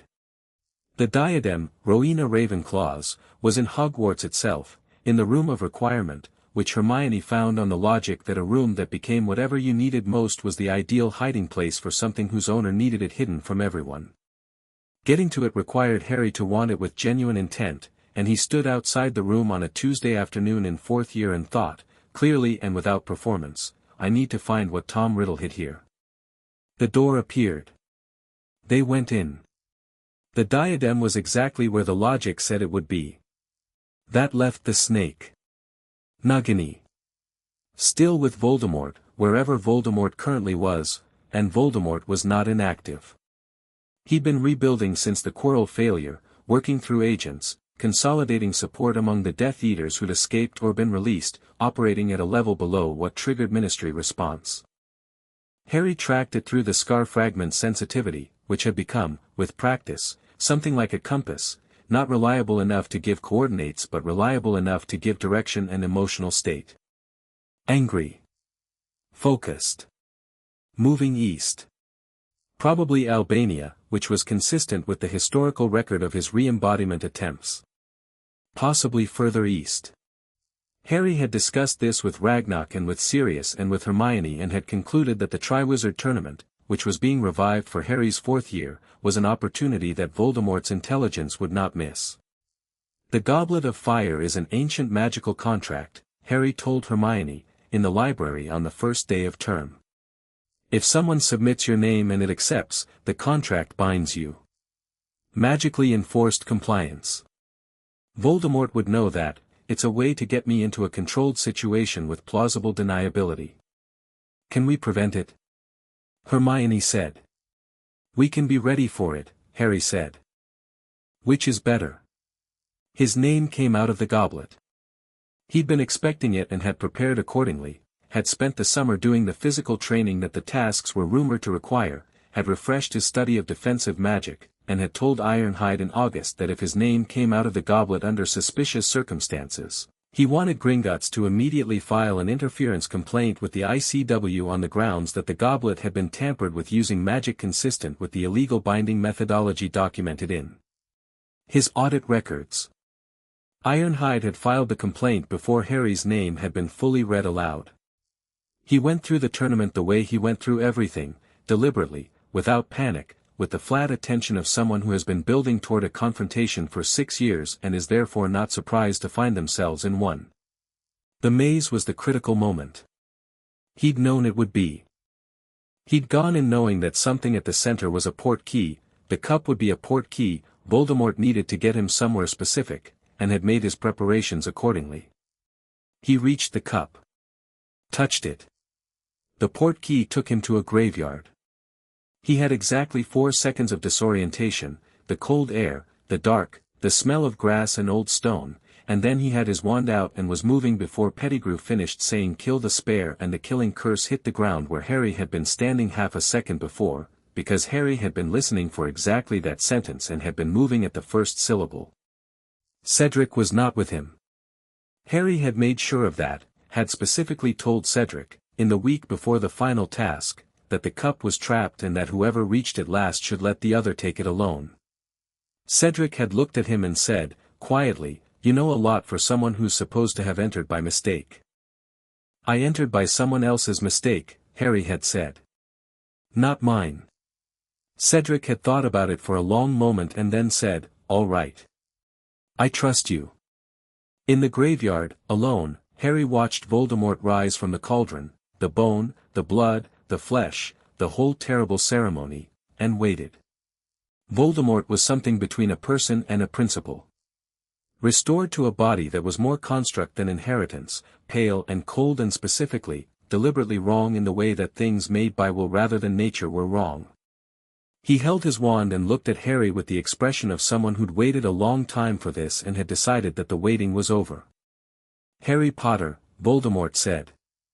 Tom Riddle, Harry said. The name hit the air between them and Voldemort went very still. No one calls me that, he said. I do, Harry said. It's your name. I'm not going to perform your mythology for you. He felt his scar pulsing, the fragment resonating with its source, the way a tuning fork resonates with its frequency, and underneath it the bloodline capacity sitting in his chest like a held breath, present and waiting and not yet called. You have 1 Horcrux left. The snake. I want you to know that we found all the others. The diary, the locket, the ring, the cup, the diadem. Gone. He watched Voldemort's face. You are 1 Horcrux away from mortal, Tom. And the last one is moving around in the same vicinity as you, which is a significant security risk. The silence in the graveyard was the silence of something recalculating. You're bluffing, Voldemort said. I'm telling you the current status of your Horcrux network, Harry said. Because I want you to know the shape of the situation before we fight. I think you deserve that clarity. What Voldemort felt, Harry knew through the scar fragment, a cold and genuine fear, the fear of a man who has staked everything on immortality, discovering that the stakes have been removed from the ground one by one while he was looking elsewhere. But also, and this was the thing Harry had been thinking about since he was 12 and Coppervein had first described the ancient bloodline binding, something else. Something underneath the fear. Tom Riddle had been bound too. Not in the same way, not by the same hands, but there were things in Tom Riddle's early life that Harry recognized, the absence of care, the systematic suppression of something that should have been nurtured, the particular shape of a person who had been turned into a weapon by the world's neglect. He didn't forgive Tom Riddle for what he'd become. He didn't think forgiveness was the relevant framework. But he understood the architecture of it, and understanding was different from sympathy, and both were different from mercy, and none of them prevented him from doing what needed to be done. Avada Kedavra, Voldemort said, and the green light crossed the graveyard, and Harry moved and also did not move, moved his body and did not move his intention, holding perfectly still in the particular way that the bloodline capacity required, because he'd been practicing this, had been practicing it since he read the archive text, standing in Gringotts training chambers in the late evenings when everyone else had gone, finding the place in himself where the capacity lived and learning its texture. The killing curse hit the air 3 feet from him and stopped. Not deflected. Not blocked. Just stopped. Hung in the air like a word caught mid-sentence, all its green energy present and active and suddenly purposeless. Voldemort stared at it. Harry felt the bloodline capacity moving through his chest like a current, stronger than he'd expected, drawing on something deeper than muscle or bone, the life force, yes, exactly as the text had described, and the cost was real, he could feel it, a genuine and specific drain, like blood leaving through a wound that hadn't been there before. He looked at the hanging killing curse and thought, very clearly and without performance, unmake this. The curse dissolved. Not explosively. Just ended. The green light went out and the magic that had composed it dispersed, and there was nothing where it had been. The graveyard was very quiet. Voldemort looked at where the curse had been and then at Harry, and what moved through his face was something Harry had never seen on it in all the times he'd observed him through the scar fragments connection, genuine uncertainty. The specific disorientation of a man who has operated his whole life from a position of absolute confidence in his own power and has just encountered something that doesn't respond to power as he understands it. What are you? Voldemort said. I'm Harry Potter, Harry said. We're not done. But I want you to understand, I can do this all night, and I have. You can't kill me the way you're trying.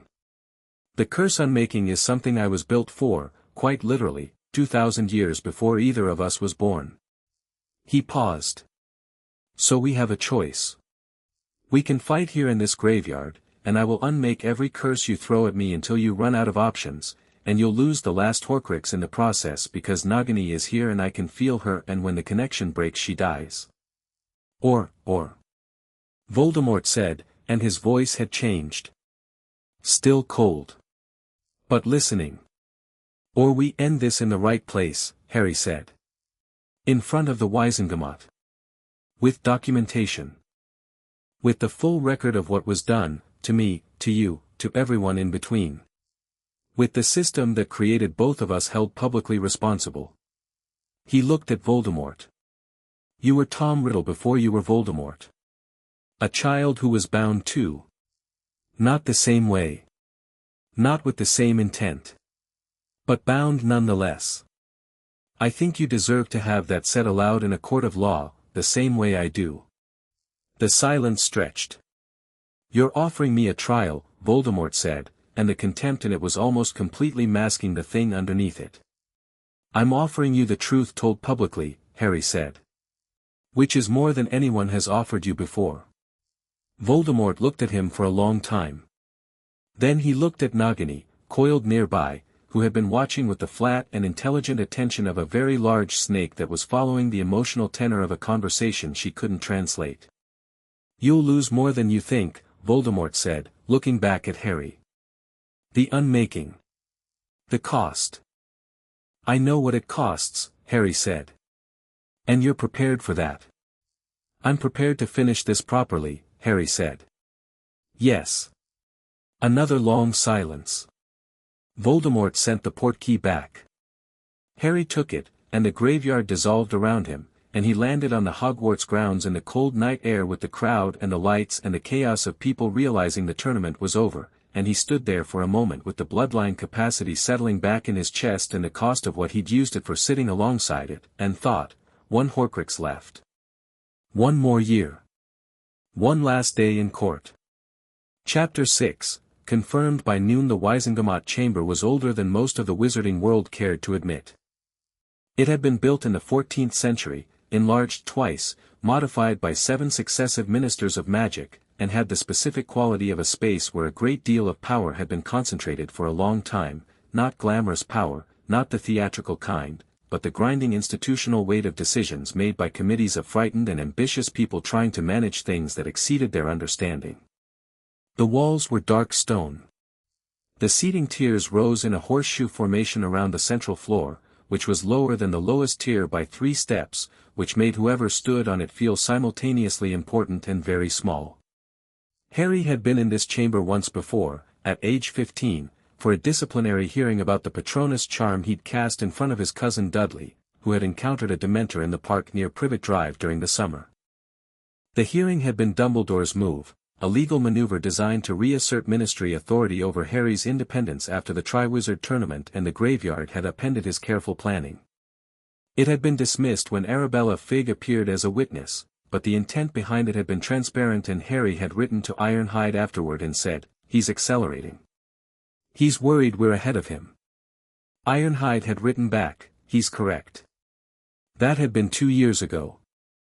Harry was 17 now, and he stood on the central floor of the Wizengamot chamber on a Tuesday morning in June and looked up at 83 witches and wizards in plum-colored robes arranged in tiers above him, and felt, for the first time in 9 years, that the room had arrived where all the work had been pointing. Ragnarok stood to his left. He'd worn his formal robes, which were not plum-colored but deep black with copper thread worked into patterns that told, in goblin script, the history of Gringotts' legal precedents, a statement about who had jurisdiction over what, worn on the body of the being making the claim. He'd brought 2 junior goblins who stood behind him with document cases and the expressions of soldiers. Hermione stood to Harry's right. She was 17 too, had been since September, and had spent the past 2 years completing what amounted to a double qualification in magical law and standard academic credentials simultaneously, because she'd decided at 15 that the ICW case was going to need better legal support than Harry could generate alone, and she was going to provide it. She was in formal robes, dark blue, and held a binder of organized documentation that she'd cross-referenced 17 ways because her standard for acceptable preparation was the standard at which further preparation became physically impossible. She'd been up since 4 this morning. Harry had heard her moving around Grimmauld Place, where they'd all been staying for the week before the hearing.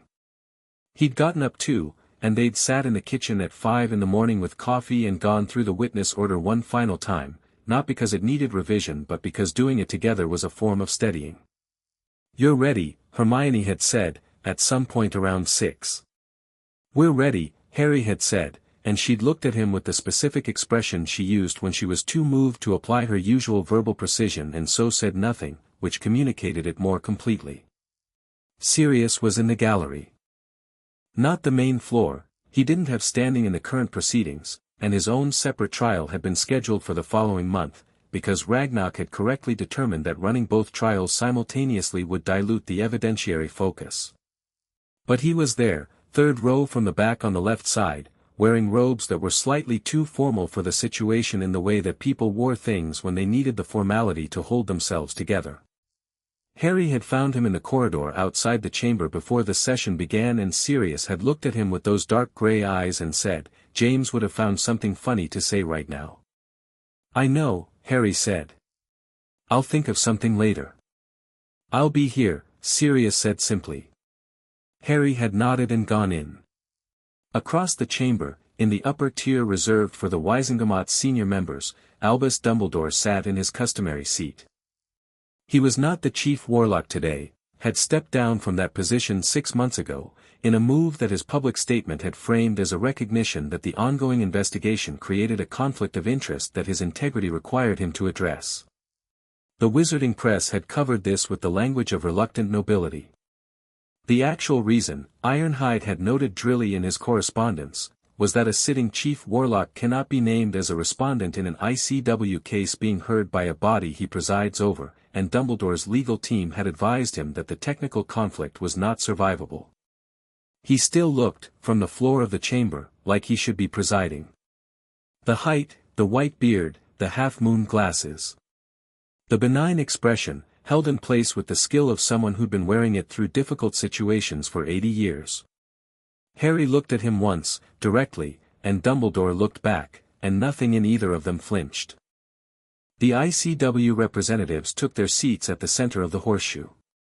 There were 3 of them, senior adjudicators, operating independently of the British ministry, a condition that had been non-negotiable from the Gringotts side from the moment the case was filed. The center adjudicator was a tall Egyptian named Amara Nasser, who had the quality of someone who had adjudicated enough cases to have developed an absolute allergy to theater and who was going to receive evidence, apply law, and arrive at conclusions with the efficiency of a system that had stopped being impressed by either side's importance. This session, Adjudicator Nasser said, and the chamber went immediately quiet in a way that told Harry something about what she was used to commanding, is convened to hear the final evidentiary submissions in the matter of Potter and Gringotts versus the British Ministry of Magic and associated respondents. We will hear opening submissions, then documentary evidence, then live testimony. We expect to complete evidence by noon. Deliberation will follow. She looked at the floor. Mr. Potter. Adjudicator, Harry said. You may begin. The opening submission took 40 minutes, which was 20 minutes longer than any opening submission Adjudicator Nasser normally permitted and 12 minutes shorter than Hermione's original draft. Harry delivered it without notes. Not because he'd memorized it, though he had, completely, down to the citation numbers, but because speaking from notes would have changed the register of it, turned something that needed to land as human experience into something that sounded like legal text, and the whole strategic construction of this opening was that it needed to be both simultaneously. He told them what it was to be 8 years old in a cupboard under the stairs and write a letter on notebook paper. He told them what it was to have a goblin healer catalog 17 illegal magical bindings placed on you before you were old enough to write your own name. He told them what a loyalty compulsion felt like when it was removed, the specific quality of that release, the recognition of a pattern you'd lived with so long you'd mistaken it for your own character. He didn't perform any of this. He didn't reach for their pity, because pity was not what the case required and was not something he'd ever had a use for.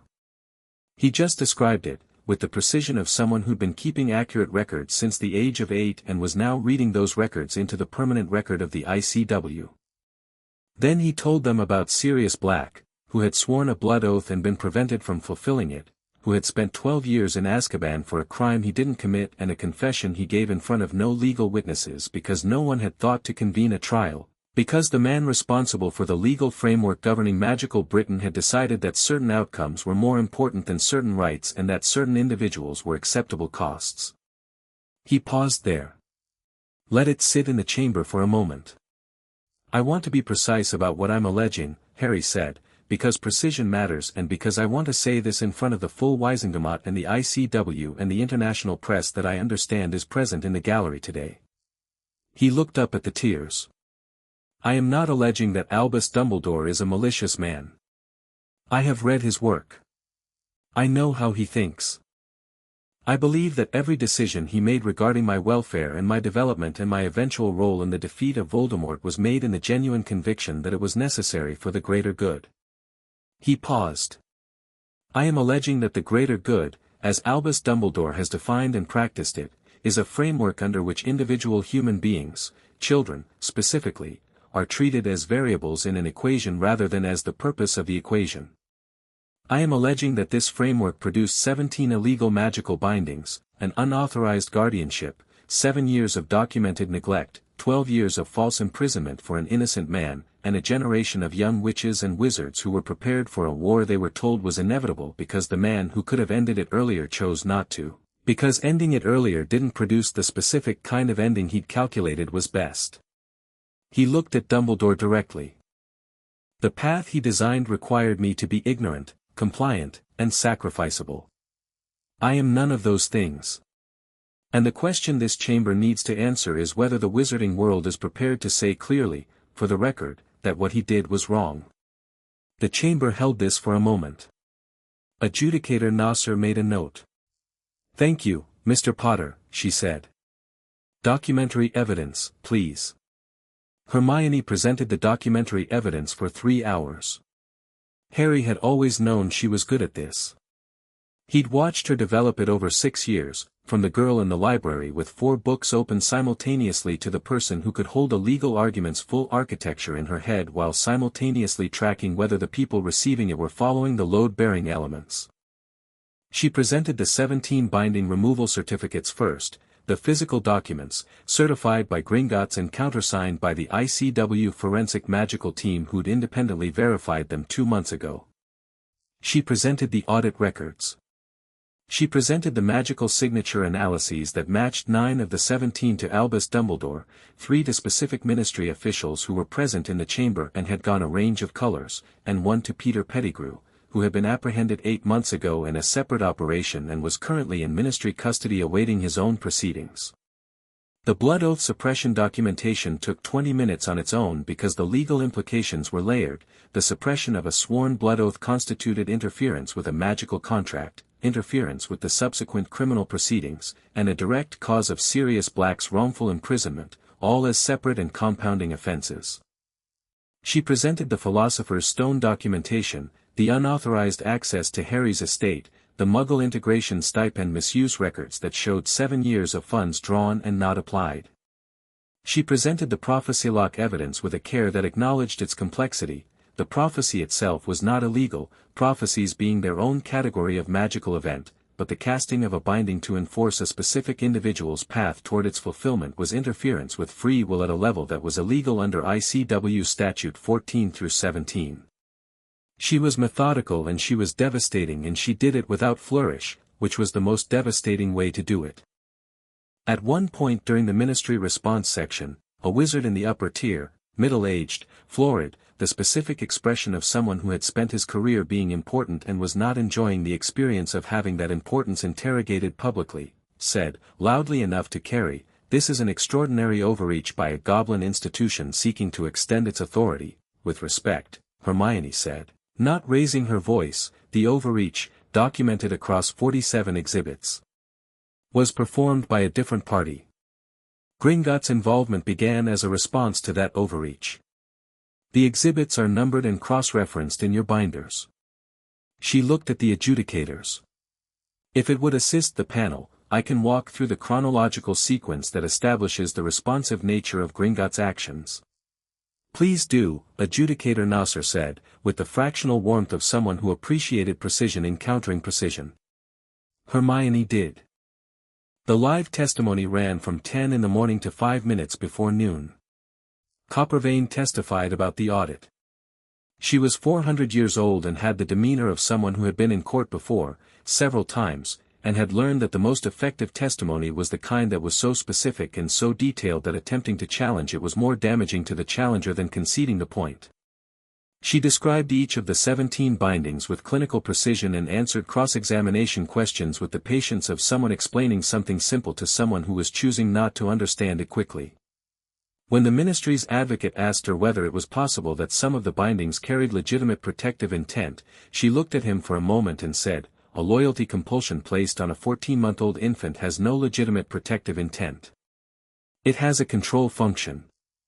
These are different things. The distinction is not ambiguous under any framework of magical ethics I have encountered in 400 years of practice." The advocate did not follow up. Ragnarok testified about the financial record, the estate mismanagement, the unauthorized guardianship, the stipend access. He gave evidence in a tone that was entirely without emotion because it didn't need emotion. The numbers were sufficient. 7 years of a trust fund drawn to maintain a house where the beneficiary lived in a cupboard was not a case that required rhetorical enhancement. Sirius's testimony was different in register from everything else. He'd been prepared for this for months and was, Harry knew, as ready as he was going to be. But readiness and ease were not the same thing, and Sirius Black standing in the center of the Wisengamot chamber, 12 years after he'd last been in a legal setting, if the arrest and immediate incarceration could be called a legal setting, which was part of the point, had the quality of a man walking back into a room he'd been dragged out of and had been afraid of ever since. He didn't show the fear, but Harry knew where to look for it. He told the chamber about the blood oath. About the specific ritual, the exact words, the feeling of swearing it with James Potter's hand on his and Lily Potter watching from the kitchen doorway with the particular expression she got when something deeply magical was happening and she was tracking it rather than participating.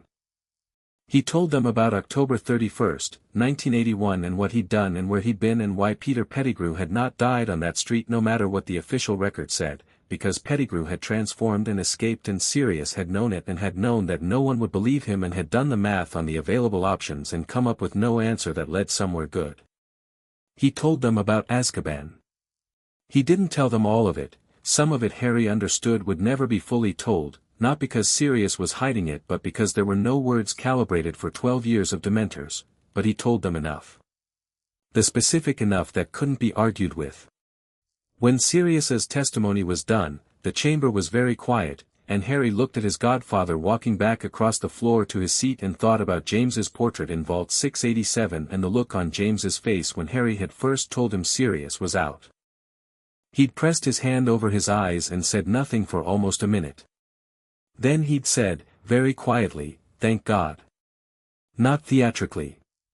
Just as an exhalation of something that had been held too long.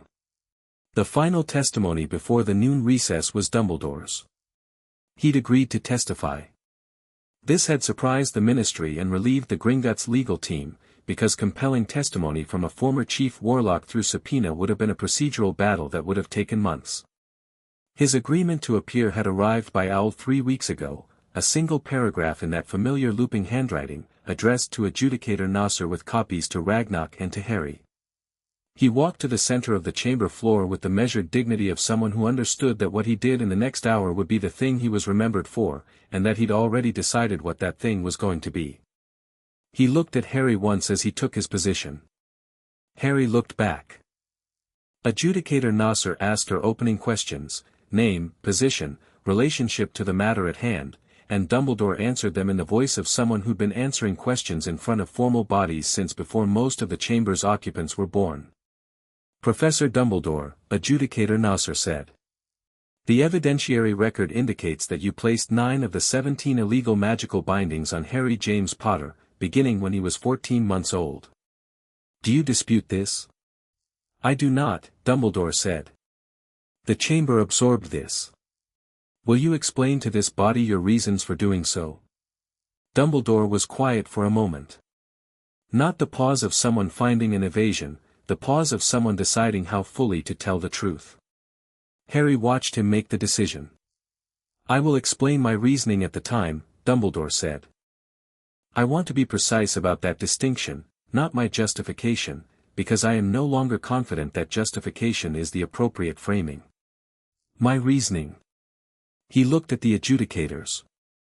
In the autumn of 1981, I had knowledge of a prophecy that named Harry Potter as the only person with the power to defeat Lord Voldemort. I had reason to believe that Voldemort would attempt to kill Harry and might succeed if Harry were allowed to develop in ways that would attract attention or generate opposition before the necessary moment.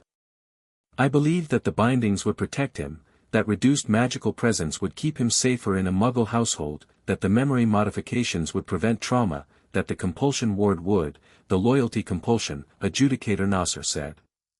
Placed at 14 months. A pause. Yes. Will you explain to this body what the loyalty compulsion was designed to produce in Mr. Potter? Dumbledore looked at his hands, which were folded in front of him with the stillness of long practice. It was designed to produce a disposition toward trust in authority figures, he said. Toward compliance with guidance from people in positions of institutional power. So that he would trust you, Nasser said. So that he would trust those designated to guide him, Dumbledore said, and Harry heard the distinction and heard Dumbledore hearing it himself, the gap between those phrases, the thing in the gap. You placed a compulsion on a child, Nasser said, to ensure that when you subsequently presented yourself to that child as a guide, he would be disposed to accept your guidance. The chamber was very still. Yes, Dumbledore said. Just that word. No qualification. And the prophecy lock, Nasser continued.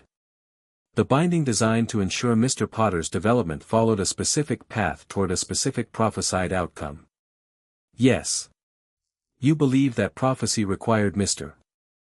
Potter to, I'm reading from the translation, to face Voldemort as a sacrifice. To die, or accept the possibility of death, as a mechanism of the final defeat. I believe that was the most likely fulfillment, Dumbledore said. Yes. And you bound his development to ensure that he arrived at that point in a condition where he would be willing to accept it. Dumbledore looked at the adjudicators.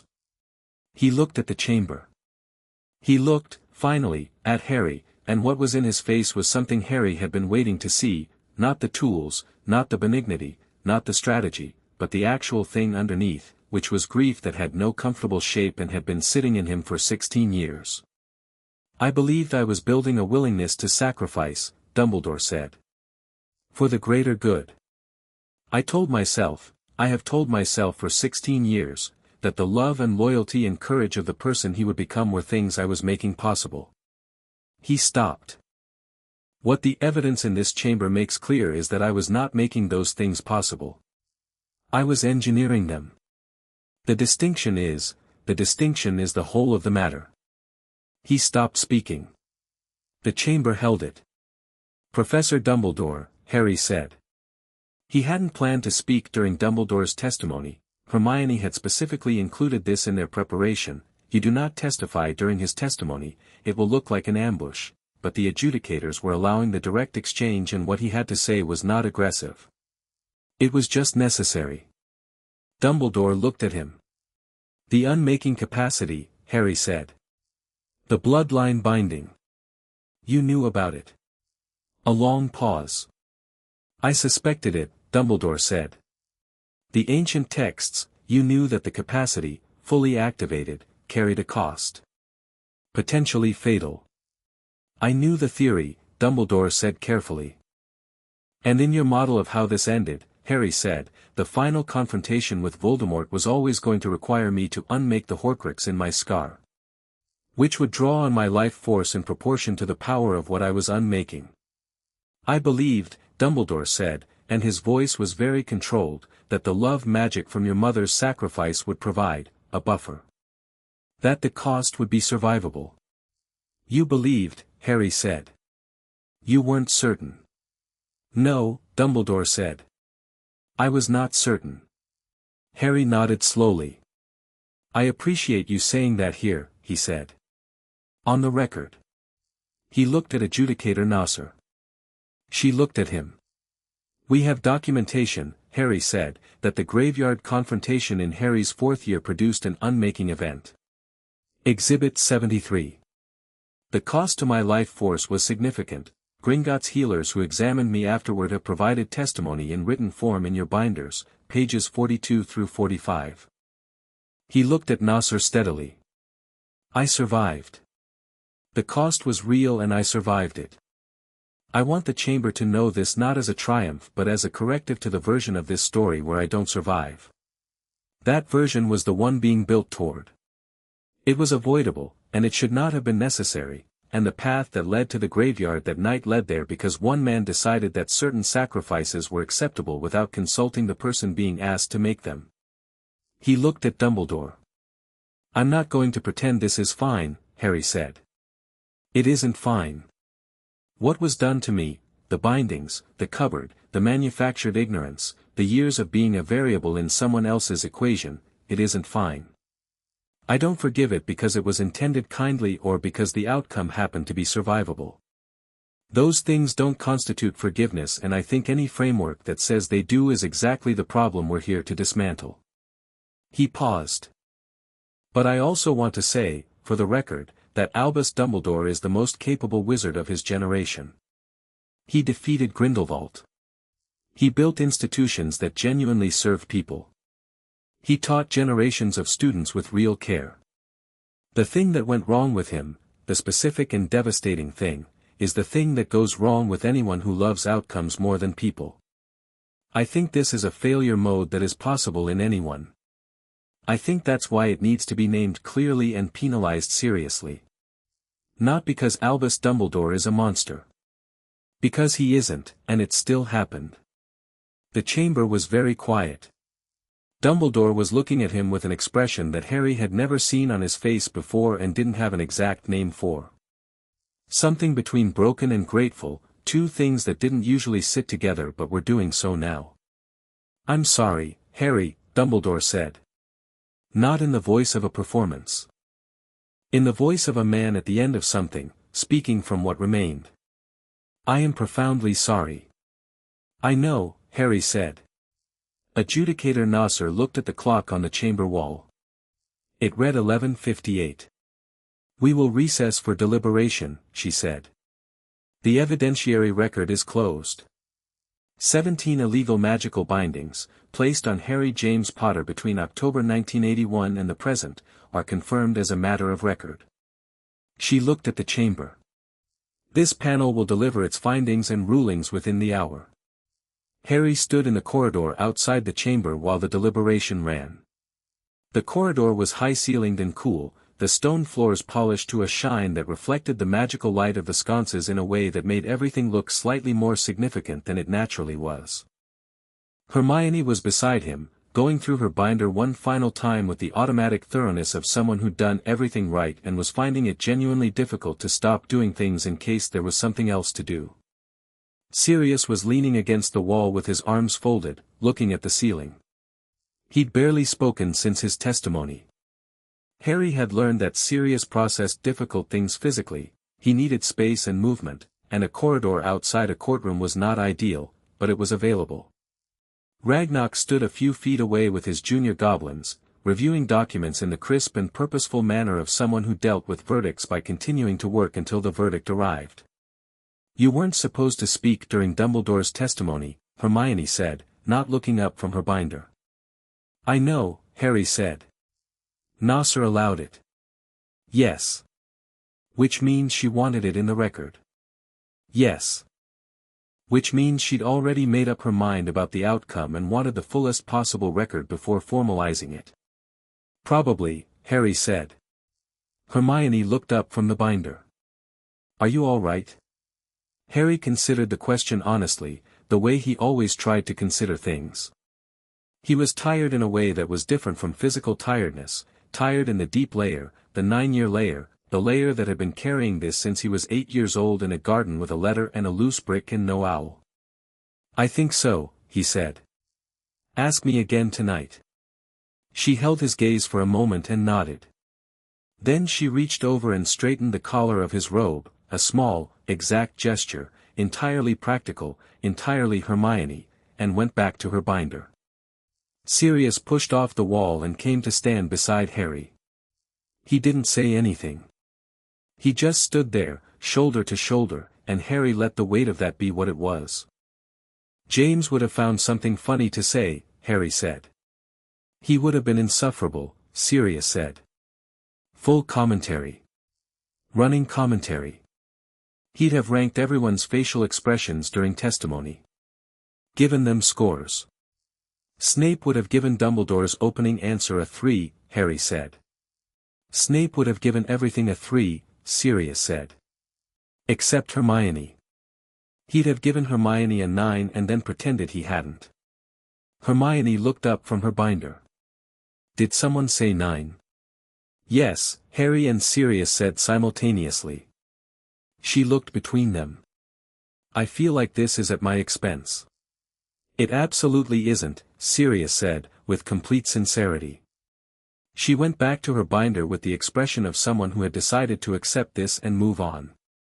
The chamber doors opened at 12 minutes past noon. The panel's findings were methodical and complete. 17 illegal magical bindings confirmed. Respondent Albus Dumbledore found in violation of ICW statutes governing magical interference with the development and autonomy of a minor. Respondent Ministry of Magic found in violation of statutes governing illegal magical application and failure of duty of care in the administration of a legal ward. 3 named ministry officials found in violation of specific statutes corresponding to the 3 bindings carrying their signatures. Remedies were given in order: financial, structural, and precedential. The financial remedies were significant. The Potter estate reparations covered 7 years of documented neglect, the unauthorized estate access, and the calculated difference between Harry's magical development under suppression and the documented baseline for a wizard of his natural ability, which was a number that required the Chamber's financial specialist to recalculate twice and then verify with a third party. The total was a number that Ragnarok noted, with the specific professional satisfaction of someone who has been waiting for a result for 9 years, was unprecedented in ICW history. The structural remedies were more important than the financial ones. Dumbledore resigned his position as Supreme Mugwump effective immediately. The ministry officials were removed from their positions pending individual proceedings. The Wisingamots oversight structure was referred to a working group for reform, with ICW supervision of the reform process, a condition that the ministry's advocates had objected to and the adjudicators had overruled with the efficiency of people who'd heard that objection before and had an established response. And the precedential ruling, the thing that Ragnarok had been working toward for 9 years, the thing that had been the bank's strategic objective since before Harry had walked through Gringotts' bronze doors, extended goblin legal jurisdiction over heir protection to cover cases occurring outside Gringotts' physical premises. Any magical minor with an active estate relationship with Gringotts had the right to petition directly for audit. The bank had the authority to investigate, remove illegal bindings, and pursue legal remedies without requiring ministry approval at any stage of the process. Adjudicator Nasser read the precedential ruling at 12:23 in the afternoon and looked up at the chamber when she finished and said, "This ruling is effective immediately and will be recorded with the ICW's permanent registry within the week." Are there questions from the chamber? There were. Harry stood through them with the patience of someone who had been patient for 9 years and found the qualities still available, though running on a different kind of fuel now. Most of the questions were from members trying to understand the financial implications or establish their institutional position on the ruling before the press could formulate questions about it. A few were genuine attempts to understand the precedential scope. One came from a young witch in the second row whom Harry didn't recognize, who asked, carefully, whether the removal of illegal bindings had any implications for the ongoing threat posed by Lord Voldemort, given that Voldemort's current status and the Harry Potter case were historically connected. Voldemort's current status, Adjudicator Nasser said, looking at Harry, is something Mr. Potter can speak to directly, I believe. Yes, Harry said. The Horcrux network has been dismantled. The confrontation in the graveyard 3 years ago eliminated Voldemort's ability to sustain a body through artificial means without a remaining Horcrux anchor. He currently exists in a diminished form that is non-combative and non-organizing. Gringotts has been monitoring the magical signature through the scar fragment connection, which remains technically active. He paused. The final step, removal of the scar fragment, is scheduled for next month, under Coppervane's supervision. When the fragment is removed, the connection ends and Voldemort loses the last anchor point in this plane. He looked at the young witch who'd asked the question. The war, to the extent it was a war, ended in a graveyard 3 years ago. What's happening today is the part that comes after, the accounting. The chamber was quiet for a moment. Then the young witch said, "Thank you," and sat down, and the session closed. Outside the ministry building, the afternoon was bright and slightly too warm, the kind of London summer day that felt like it was trying to compensate for 11 months of overcast, and the press was waiting in a cluster on the steps that Harry walked through without stopping, giving the single statement Hermione had drafted for post-ruling press contact, 2 sentences, factual, no embellishment, and moving through them in the way of someone who decided that the story was now in the public record and the press could read it there. Ragnarok stopped at the bottom of the steps and looked up at Harry with those black eyes. "Well," he said. "Well," Harry said. "The precedential ruling will be tested," Ragnarok said. The ministry will find ways to work around the jurisdiction extension within the year. We will need to be ready to litigate the first challenge aggressively. I know, Harry said. I'll be ready. You will need a formal legal qualification, Ragnox said. You can't litigate on standing alone past the age of 21. I've been thinking about that, Harry said. Hermione Granger, Ragnox said, which was not a suggestion but a statement of obvious fact. Both of us, Harry said. Ragnox looked at him for a moment. Then he did something Harry had seen exactly twice in 9 years, he extended his hand. Not in a human handshake manner but in a goblin formal greeting, hand flat, palm down, which meant something in goblin custom that translated roughly as we have done a thing together that is worth acknowledging. Harry placed his hand over Ragnox, palm down, in the return gesture that Ironhide had taught him 3 years ago and he'd been waiting to have occasion to use. Ragnox nodded once. Then he turned and walked back toward Gringotts with his junior goblins, without looking back, with the complete and satisfied efficiency of something concluded. Ironhide had been standing slightly behind them and came forward when Ragnox left. He looked at Harry with the copper eyes that had first assessed him across a kitchen table in Little Whinging 9 years ago, when Harry had been 8 and starving and possessed of 17 illegal magical bindings and a notebook paper letter and an absolute refusal to accept that this was all there was. You made us a great deal of paperwork, Ironhide said. You made me what I am, Harry said. A pause. No, Ironhide said. You were already what you are. He stopped. Tried again. We removed the things preventing it. Same thing, Harry said. Not remotely the same thing, Ironhide said, but his tone had the quality of someone making a distinction they were not entirely committed to. He straightened his jacket. Gelt is going to retire. Harry looked at the falcon on Ironhide's shoulder, who had been present for every significant event of Harry's past 9 years with the armored dignity of a civil servant who had seen everything and found none of it sufficient cause to alter his professional composure. He can't retire, Harry said. He is 147 years old, Ironhide said. I'll visit him, Harry said. Regularly. So he has something to look forward to. Gelt ruffled his armored feathers in a way that communicated that this proposition was beneath his dignity but not entirely without merit. The note, Ironhide said. The one you sent at age 8. We have it in your file. I know, Harry said. I've seen the file. It's in remarkably good condition, Ironhide said. For notebook paper. I pressed it flat, Harry said. Even then. I wanted to make sure the words wouldn't fade. Ironhide looked at him for a moment, and something in his ancient copper eyes had the quality of something completed, the specific satisfaction of a task that had been worth doing, done fully and well. Then he nodded, precisely and once, and followed Ragnox back toward the bank. Hermione appeared at Harry's shoulder, binder under her arm, the specific expression on her face that she had when she'd been holding herself together very tightly for a very long time and was about to stop. I need to sit down, she said. Somewhere that isn't a courtroom. There's a park 2 streets over, Harry said. Perfect, she said. I'm buying you lunch. You don't have to, you never let anyone buy you anything, she said. You have been doing this since you were 8 years old and you are going to let me buy you a sandwich, Harry. A sandwich, Harry said.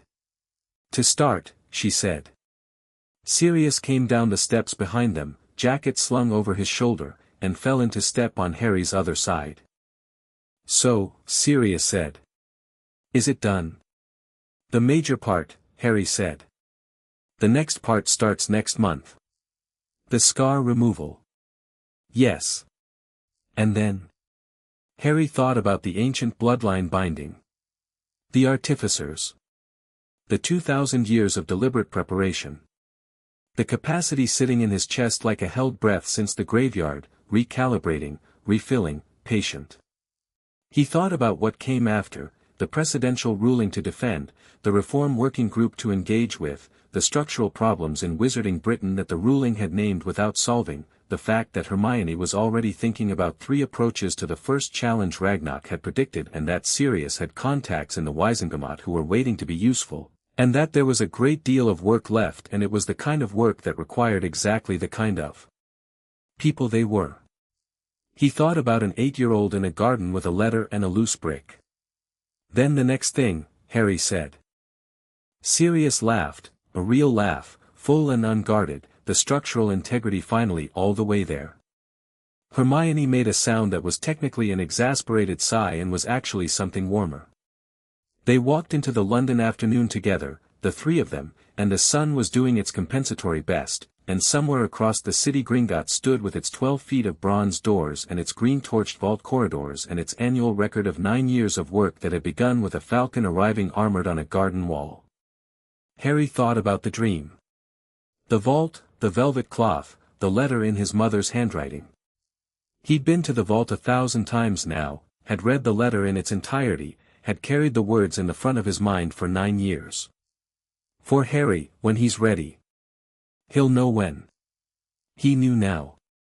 He'd known for a while. He'd just been finishing the work first.